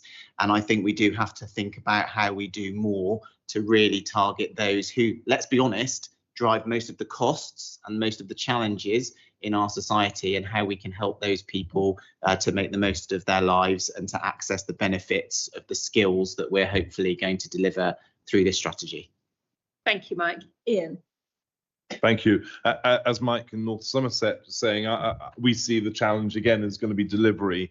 We know that the barriers are real, and those barriers can be transport or childcare, health, or just confidence to access this. And the system needs to work around people and not expect people to navigate fragmented services. We also need to ensure strong alignment with employers, particularly in our growth sectors, so that skills provision genuinely reflects where jobs are now and where they're going in the future. And I'm particularly supportive of the ambition that we become the first UK region to reach NEET to 0. But if we're serious about eliminating NEETs, we need to start much earlier, identify those pre-NEETs, and that needs strong engagement with all our partners, particularly with our schools and our multi-academy trusts, to develop clearer pathways into work and design a system that wraps around young people before they fall through those gaps. So school engagement is something that we discussed at the last Economy and Skills Advisory Board, and is something that the board will be looking to explore further. So I strongly support this strategy. However, the test will be in how joined up and place-based the delivery is, and whether we can translate this now into the real outcomes with fewer people out of work, fewer young people falling through the gaps, and more residents progressing in good quality jobs. So if we get that right, we can become a genuinely transformative strategy for the region. So thank you again for this work, and look forward to seeing this developing. Thank you, Ian. Kevin. Thank you, Matt. I'm going to be quite upbeat, actually. I think this is an exception. Yeah, I think this is a really, really good paper. This is one of the tests for our time, and we've had some great information come out nationally on NEETs. It's about everybody working together: councils, employees, colleges, the NHS, the DWP, the third sector, and this just shows our ambition in the region. I would like to support what Ian has said. I really believe that early intervention is crucial, and if we can get that right in the southwest, I think we can really get to that target that you've emphasised. And if those of you who've read the paper, one thing that was particularly moving, there was an individual called Ethan in his story. He's a young lad from northeast Somerset, and now he's doing a degree apprenticeship in cybersecurity, and that's a tangible difference to a human being that we've been able to help, and hopefully we can help thousands more of those individuals because of the hard work that's set here. Politicians often get a bad rap, but I think this is a prime example of us really wanting to make a difference to real tangible people, and I can't commend this paper anymore. So well done. Thank you very much. And just to add to that, I think sometimes with the previous strategy paper, we talk about the volume of work and how there's a lot going on and trying to keep up with it. But for me, I'm very conscious that we have a finite period of time to get a lot done, and so the intention with getting strategies through at this sort of pace is that we can start delivering against them. I don't want to finish my time as mayor by saying, well, I wrote a load of strategies.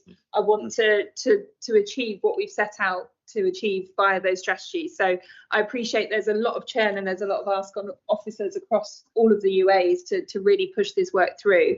But now, as of today, we can then focus on delivery for this work. So, and the role of the business board and our employers more broadly, and as you say so eloquently, the schools and our multi-academy trust is so important now that we go out back into communities and we tell our young people and our adults that are maybe facing that we've got some ideas and some solutions. So thank you very much for those comments. That's really heartening. So there's just one recommendation for this paper, which is on page 377. A vote is required. Do I have a proposer? Yeah. Happy to second. Yeah. Super. Okay, all those in favour, please show. Okay, so that is carried. Thank you very much. So we'll just take one more item and then we'll take a short break, I think, if that's okay with everyone. So this is another big paper. This is item 14, which is the established mayoral strategic authority status. You can find this on pages 457 to 470.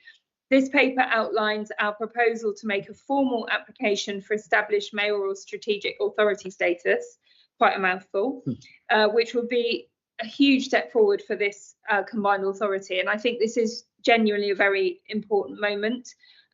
Following the Devolution Act receiving royal assent last month, we have already unlocked a range of new powers.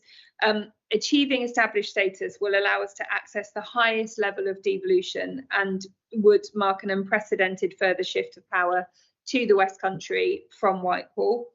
This status benefits the combined authorities, allowing mayors to use more levers to make change happen faster.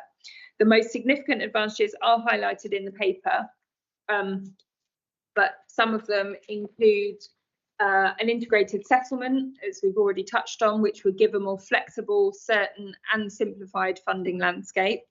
It would mean funding through direct allocations rather than going through a bidding process, which I think we can all agree would benefit all of us. And it would also give us access to the full range of devolution framework powers, which we expect will continue to evolve. And also the right to request, which enables mayors to formally ask for new powers. Just yesterday, I was at the Mayoral Council in York with the Prime Minister and the Chancellor of the Exchequer and other mayors, and they have made the most of devolution before now. So yesterday it was announced that they had secured amongst them extra powers from the government around youth justice, public services, culture, flooding and SEND. So we're catching up, and I'm delighted that it will will no longer be sort of seen as a left behind combined authority. So subject to approval today, the next steps are for us to submit our application for established status to ministers. We're ready now, I think, to seize this opportunity and drive long-lasting change for everyone in the region and hopefully the wider region. So before we vote, I will open the floor to my fellow leaders, and I'll start with Mike this time. Thank you. Obviously, as an aspiring entrant, this is a good conversation, and I think it is exciting. And for the reasons that you set out, Helen, we all know that moving to the enhanced status is the right thing for us to be doing. The sooner we can do that, the better, and access all the full range of devolution powers that are made available by government. And I think it's important to recognise this is not new, is it?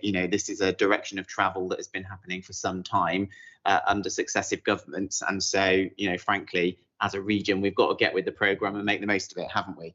The two things I would just observe is the first, I think it's really important as we move into established strategic status that we make sure that we bring our communities and our businesses with us and they understand what that means, and both the benefits and in some cases some of the disadvantages, and that we are also just transparent and clear with the unitary authorities and particularly I think of my councillors in North Somerset who will want to know, what does it mean for us, what does it mean for our ability to influence things, who's going to make the decisions. And I think we just need to be open and transparent about that so that we bring people with us on the journey.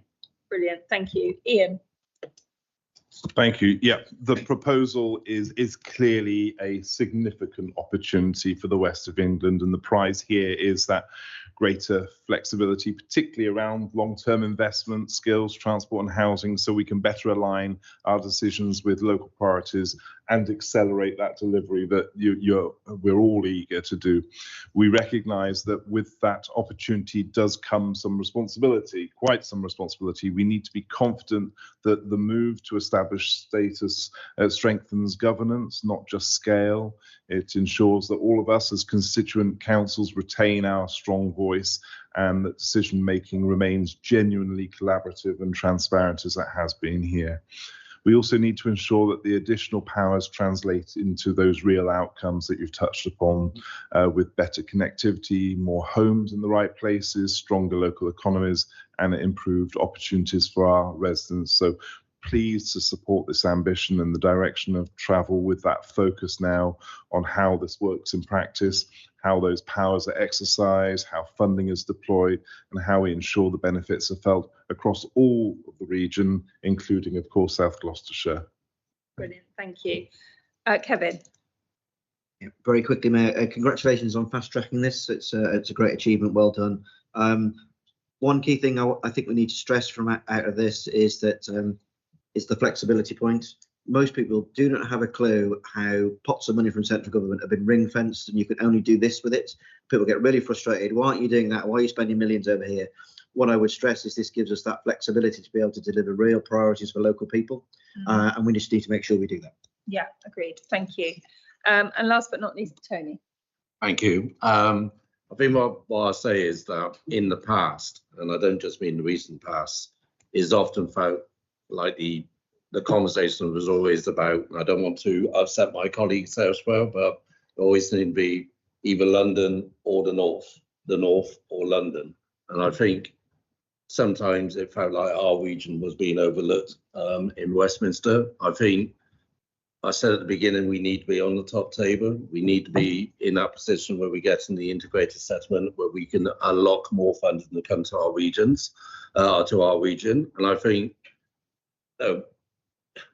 members of the public may not necessarily always agree entirely with how we spend our funding, either for the combined authority or for the unitary authority.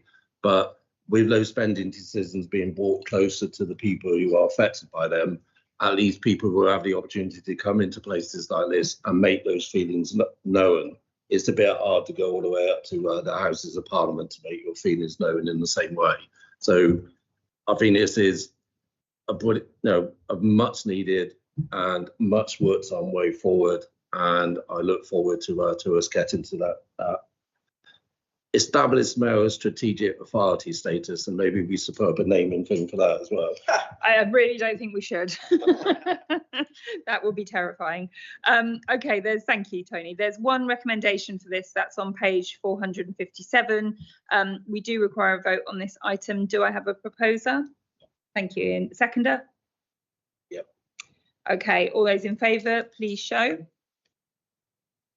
Okay, so that is carried, which means that email can go off. Excellent. Okay, so I'm going to just take this opportunity to offer a 5-minute comfort break. So it's 2:45 now. So if we come back at 10 to 3, if that's all right with everyone. Thank you.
Christina. Thank you. Okay, so we're starting again now. Item 15, which is a really key paper for us, expansion of the West of England Combined Authority. Might even be a historic paper. I think we can call it historic. So you may remember that Mike and I went for chips in Weston quite recently, where we launched a public consultation which gathered the views of residents and businesses regarding the expansion of the Combined Authority. I'm pleased to say a clear majority backed the proposal to expand the Combined Authority. People agreed with us that working across a wider Combined Authority area will support economic growth, and North Somerset Council have voted to support moving forward with these plans. Residents and councillors recognise that being a part of this Combined Authority means being a part of something that goes beyond council boundaries. I know that people will want to know more about what joining the Combined Authority will mean in practice for North Somerset. Mike will become a full member of the Combined Authority Committee, and the insights we have gained from the consultation will also be used to inform how we communicate and work with residents, both across the region and in North Somerset specifically. Following this committee's approval, Mike and I will submit the formal expansion proposal for the Secretary of State to review, along with the consultation report. Legislation drafting and approval would then follow. After this process, government has indicated that North Somerset could join by the end of this year, which would complete our devolution jigsaw after 9 years. So before we vote, I would like to open the floor to my fellow leaders, and of course I will start with Mike for this one. No comment. Yeah. Are you sure this is a good idea? No. Mike, no. It is good. It's really good, and I agree with you that it is a significant and historic moment, and not just for the West of England, of course, but actually, you know, we are demonstrating that combined authorities that have been established can in the future be expanded into new areas through cooperation and consensus, both politically across different political parties, different authorities, and of course with the support of our businesses and our residents. North Somerset made a mistake, I think, a decade ago in not being part of the combined authority, and I'm delighted that we're now in the right position to put that right. I'd like to thank all three unitary authorities for their strong support all the way through this process. It has not been a completely smooth journey over the years, and I think sometimes political differences probably have got in the way a little bit, but I absolutely applaud my colleagues for their continued support in recent years, and Helen in particular. All I can say is that you promised us that you would help to make this happen, and you've kept your promise, and nobody can ask for any more than that. We really look forward to getting this over the line as quickly as possible with the support of the government, and taking our rightful place as full members of the combined authority. And I am absolutely confident that it will make a positive difference for people living and working and studying in North Somerset, but also for everyone else across the west of England, because we really are stronger together, working together. We can secure more investment and more government funding, and we can grow our region in the way that we've talked about in this meeting. And then finally, I would just say it will be nice to come to these meetings and not only be here for the fruit pastels, but also to make sure that the voice of North Somerset is heard as equal partners in the combined authority. Couldn't agree more, Mike. Thank you. Ian. Thank you. This is important and long overdue. For many of us, North Somerset being part of our family is already our reality, you know, whether it is that on the infrastructure when it comes to the economies and labour markets and transport network, but also personally, you know, I may be Gloucestershire born and bred, South Gloucestershire in particular, but you know that North Somerset is part of my family, my partner, my parents still live there.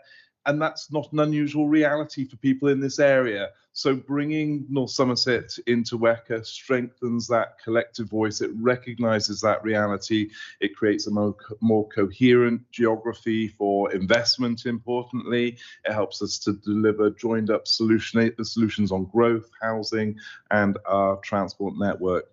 So for South Gloss, a fully aligned WECA means better coordination. It means stronger outcomes for residents and businesses across the whole of the west of England. So having that bigger, more coherent partnership is a more effective one. And thank you to Helen and colleagues for the work on doing this.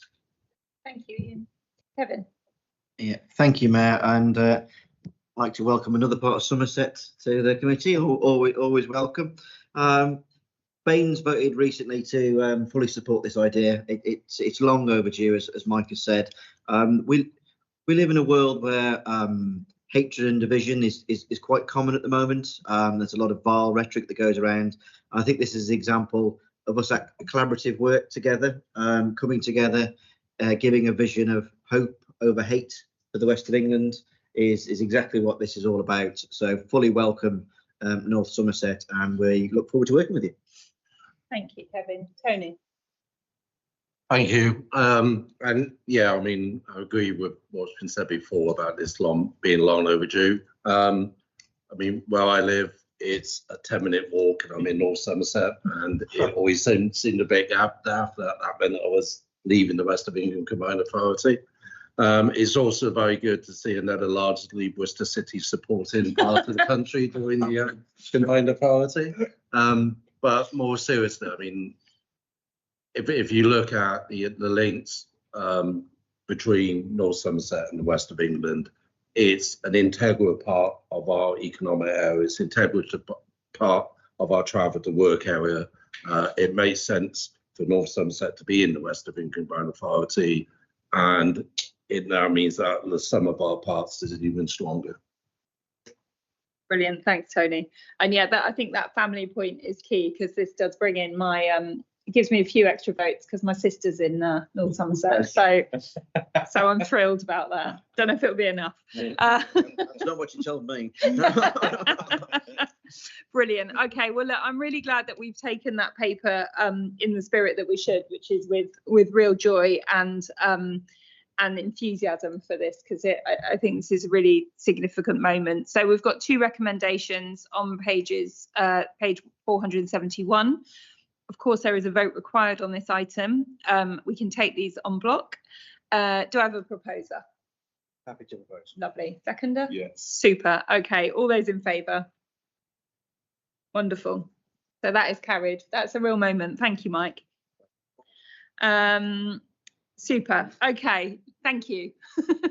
Let's move on to item number 16, which is Brabazon and the West Innovation Arc Newtown. More excitement. This is on pages 547 to 556. Just goes on. We have genuinely another significant paper here, which provides an update on the government's New Towns programme and progress on the Brabazon and West Innovation Arc, which is a cornerstone of our regional growth story and a growth engine, also importantly, as Ian has already spoken about today, for our national economy. We are doing all we can to secure the New Towns designation and to unlock the funding to ensure that existing communities can benefit from growth through better transport links, good jobs, and the infrastructure that meets local needs. But we know that we do need to move quicker to deliver in the short term and make the most of devolution as it continues to develop. So at UK Reef, I announced our intention to establish Brabazon and the West Innovation Arc as our first mayoral development zone, an interim non-statutory designation. This step has been endorsed not only by the Housing Secretary, but the Chancellor of the Exchequer, Rachel Reeves. People at the top of government do now recognise that the West has missed out for too long and are supporting our concentrated effort to secure what we deserve and bring real change to residents' lives. It will provide a mechanism for clear strategic leadership and coordination so that key partners across councils, Homes England and the private sector can align across a shared vision for delivery. The mayoral development zone would not provide any additional powers or replace the work being done by local authorities, but complement their existing powers. To fully prepare for the scale of work needed for a new town with the potential for 40,000 new homes, the report also notes that the New Towns Task Force have recommended that all new towns are driven by robust delivery vehicles. This would allow us to fully unlock the delivery of housing and economic growth through providing a guiding vision and direction, levers for inward investment, and enhancing delivery capabilities. Following external advice, the combined authority believes that a mayoral development corporation is the best placed vehicle for a project of this scale in the longer term, which would only be developed after extensive local and political engagement. So as we take this chance to fully realise the transformative potential of Brabazon and the West Innovation Arc, I look forward to continuing to work closely with my fellow leaders and local councils. And obviously this time, I'm going to start with Ian for comments. Thank you, Helen.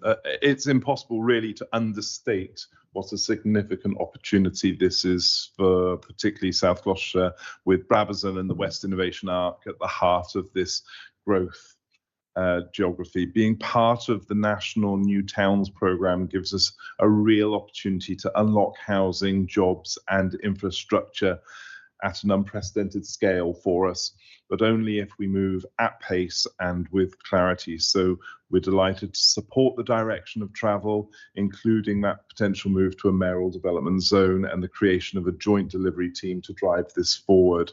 However, there are 2 points we want to just be clear on. Firstly, the transport infrastructure growth at this scale simply won't work without upfront committed investment in that connectivity, particularly public and sustainable transport. We need confidence that national and regional funding will come forward early and not follow that development. We need to be on that curve rather than behind the curve. Secondly, governance. As we move towards more formal arrangements, including direction of travel towards that possible mayoral development corporation in the future, it's essential that South Gloss Council retains a strong formal role in decision making. So any future proposals to change local accountability must be evidence-led, subject to significant local engagement and that consultation that you've touched upon there, Helen, before being reported back to committee for decision. So we proudly support the ambition, but the test will be that delivery, as we've touched upon before, securing that designation, importantly, locking in that infrastructure funding and putting in place governance that works for all our partners, because if we get this right, this will be a nationally significant example of sustainable growth done properly. Couldn't agree more. Thank you, Ian. Kevin. Yeah, second Ian's point, the sustainability point is key. We need to be far ahead of the curve on this one. There'd be nothing worse than creating 40,000 houses that are all car dependent. That would be a disaster for our region. We need it to be connected to where people work, where people go to school, and we need to make sure that's in place first before we start building the houses. Yeah, but fully support it. Thank you. Super, thank you. Tony. Thank you. And no, on our sustainable point, I think we should recognise that the Brabazon station is going to be opening this year, and soon that'll be followed by the Hembury station and the extension of the Brabazon station to be able to also serve the arena, which is along with some other parts of Bristol within the mayoral development zone that's being looked at. So with Northern Bristol being included, or parts of Northern Bristol being included, it's welcome that we are a member of the joint delivery team. I think it's important to recognise that this is a long-term process, and that there is going to be significant engagement over that time, both with residents, with local councillors, and the local authorities themselves before any statutory decision is made. And the final boundary of any potential development corporation will come out of that consultation. But the reality is, our region is a rapidly growing region, and identifying homes in this part of the region will help us to meet what is a significant housing need for ourselves. Thank you, Mike. Okay. So yeah, just to echo that point about the transport, I think that we've been really, really clear with government that transport is what unlocks this these homes, and it's certainly not going to be a homes first and then transport. So Brabazon station will be open by the end of this year, and we're also actively exploring mass transit as well, and thinking about Brabazon and the West Innovation Arc for that. And just before we go to recommendations, I just want to put on record my thanks as well to South Gloucestershire, both politicians, councillors, but also officers, in terms of how we've been working together on this, because these are sticky things, aren't they? They're not easy things sometimes, but it's been really constructive, and I'm very grateful for that. Okay, so we've got 5 recommendations. They are on page 547. They all require a vote. We can take these on block. I was going to say, can we not take these on block? Do I have a proposer? I'm hoping it's Ian. Seconder? I'm happy to second. Delighted. Wonderful. Okay, so all those in favour, please show. Super. That is carried. Thank you, Bob. Okay, so we will move straight on to item 17, which is the Brownfield Housing Fund. So this paper is another big step forward for us in terms of the delivery of homes across the west of England, and something that, like in other regions, the Combined Authority does need to and will play a bigger role in. I was really very pleased to secure this grant of just over £45 million from MHCLG. The funding from the Brownfield Housing Fund will support the accelerated delivery of around 1,500 homes on stalled brownfield sites across our region. By focusing on brownfield sites where housing schemes have stalled, we can unlock their full potential and get building so we can take action on our region's housing crisis. We know that for renters and homeowners in the west of England, housing costs can make the cost of living increasingly difficult to manage, and too many of our residents, as we all know, are in insecure housing. The paper notes that we've secured this Brownfield Housing Fund allocation through working in partnership with Homes England in the West of England Strategic Place Partnership, which we signed last year at Reef, so just over a year ago. Through this work, we have identified a number of stalled sites across the region, and which has given us the information needed to drive development where it's needed most. This includes sites across all 4 of our council areas. To make sure that as many people as possible can benefit from these developments, we'll also be targeting funding to unlock the delivery of additional affordable homes. So before we vote, I'll open the floor to leaders. I'll start with you, Kevin, on this one, if I may. Yeah. Now, more than welcome. Another great paper, fantastic, £45 million. Opens up sites like Midland Road, the old gasworks in Bath.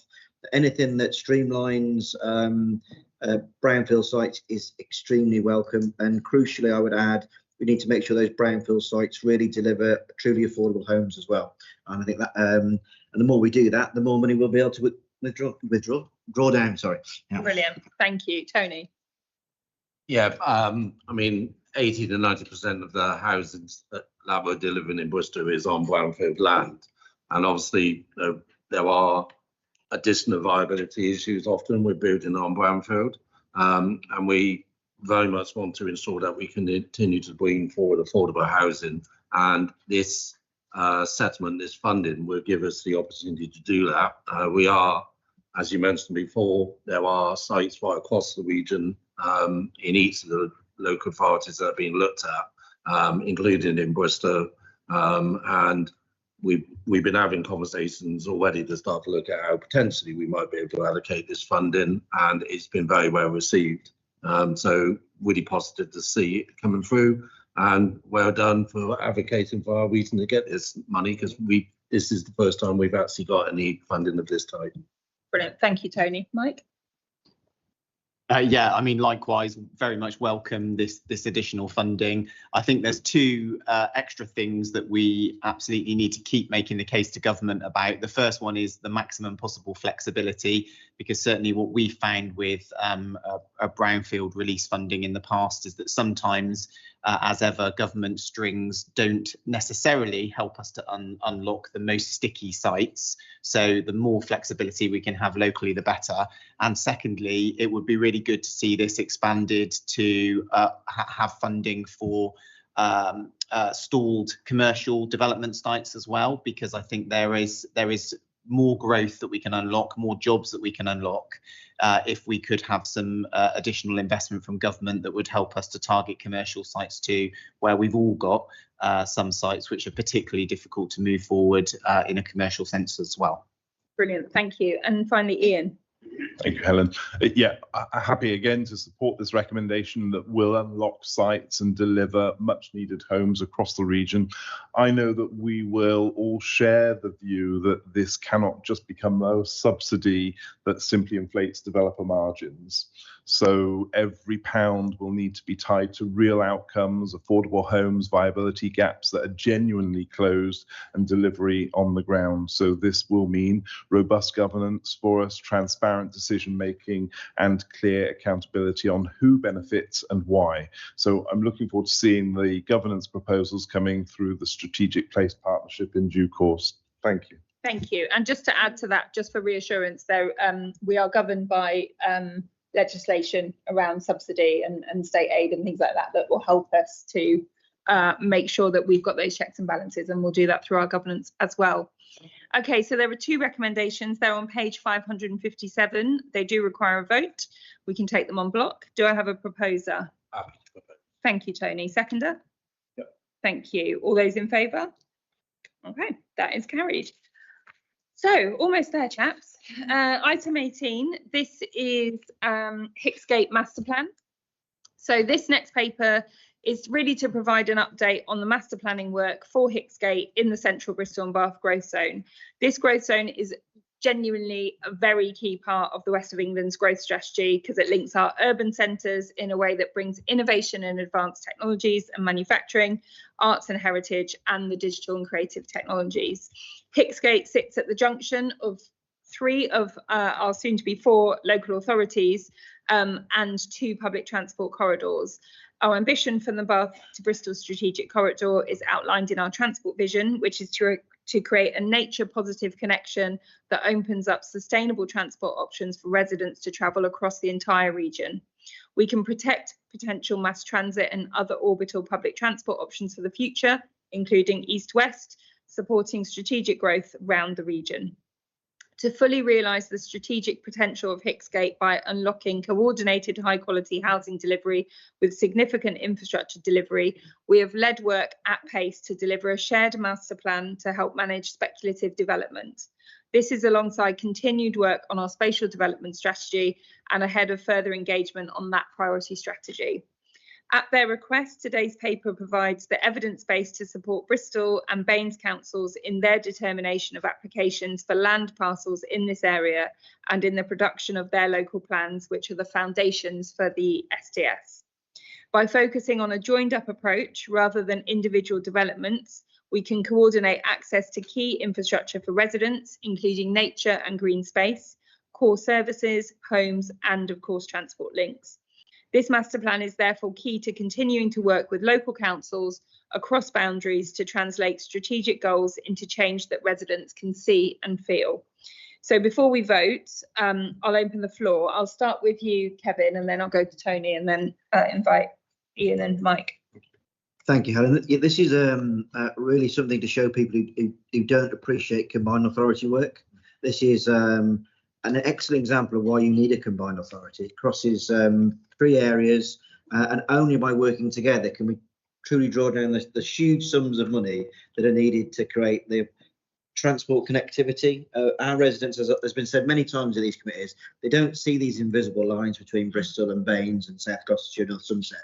And if we can work together, and this is a prime example of doing that, we can improve connectivity, particularly enhance the mass transit idea. This is the great location for it, and I fully support it. And it will definitely help boost the local economy.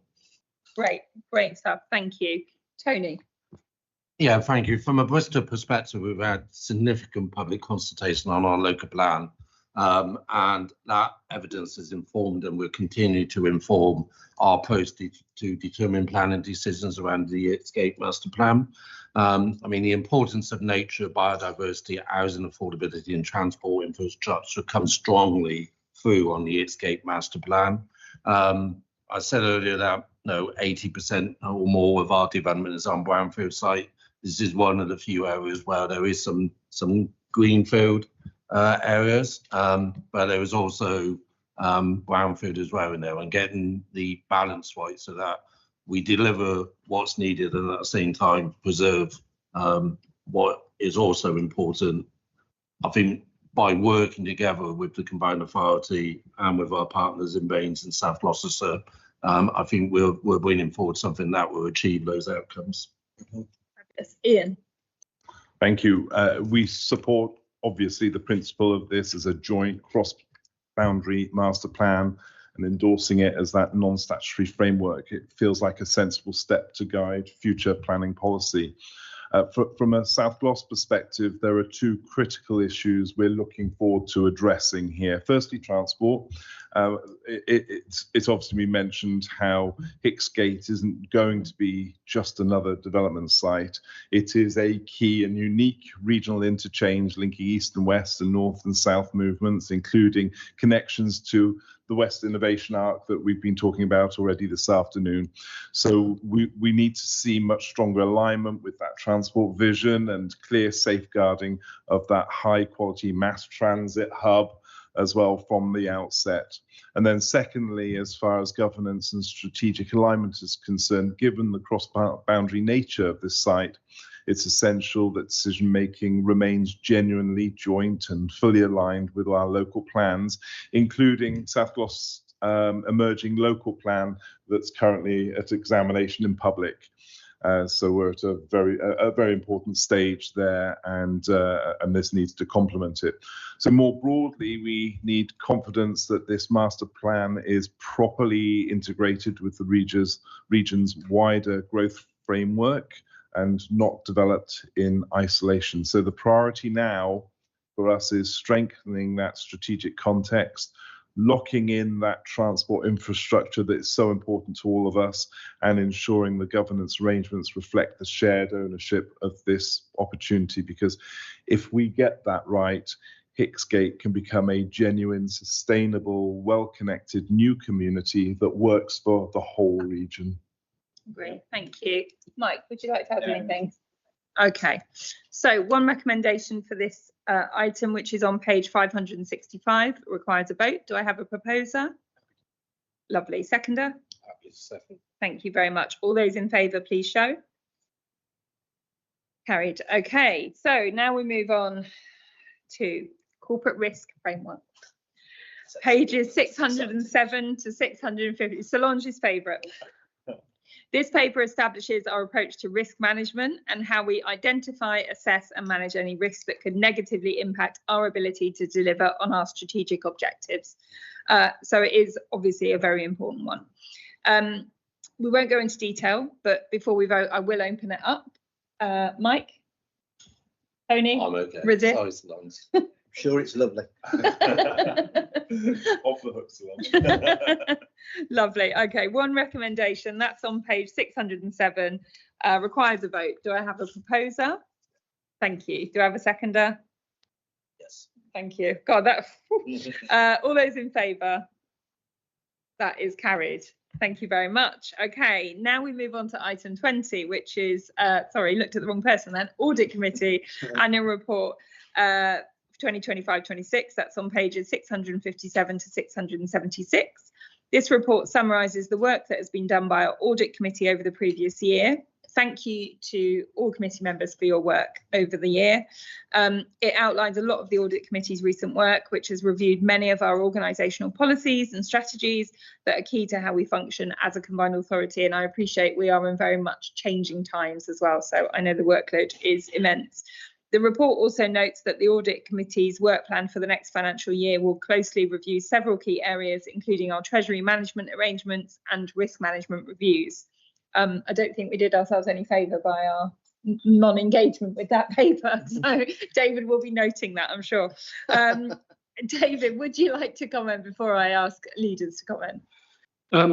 I'd like to take the opportunity to thank the members of the committee and the officers who present the reports. I think it's very useful. And yes, we do look at the risk report massively in depth with the help of Solange and the officers. And we often ask interesting questions that actually enhance the way the risk is actually dealt with within the combined authority. So I think it's really useful. I'm not going to go into all the detail of the report because it's all written down there and you can take it as read, please. Thank you very much. Thanks, David, for all your work as well.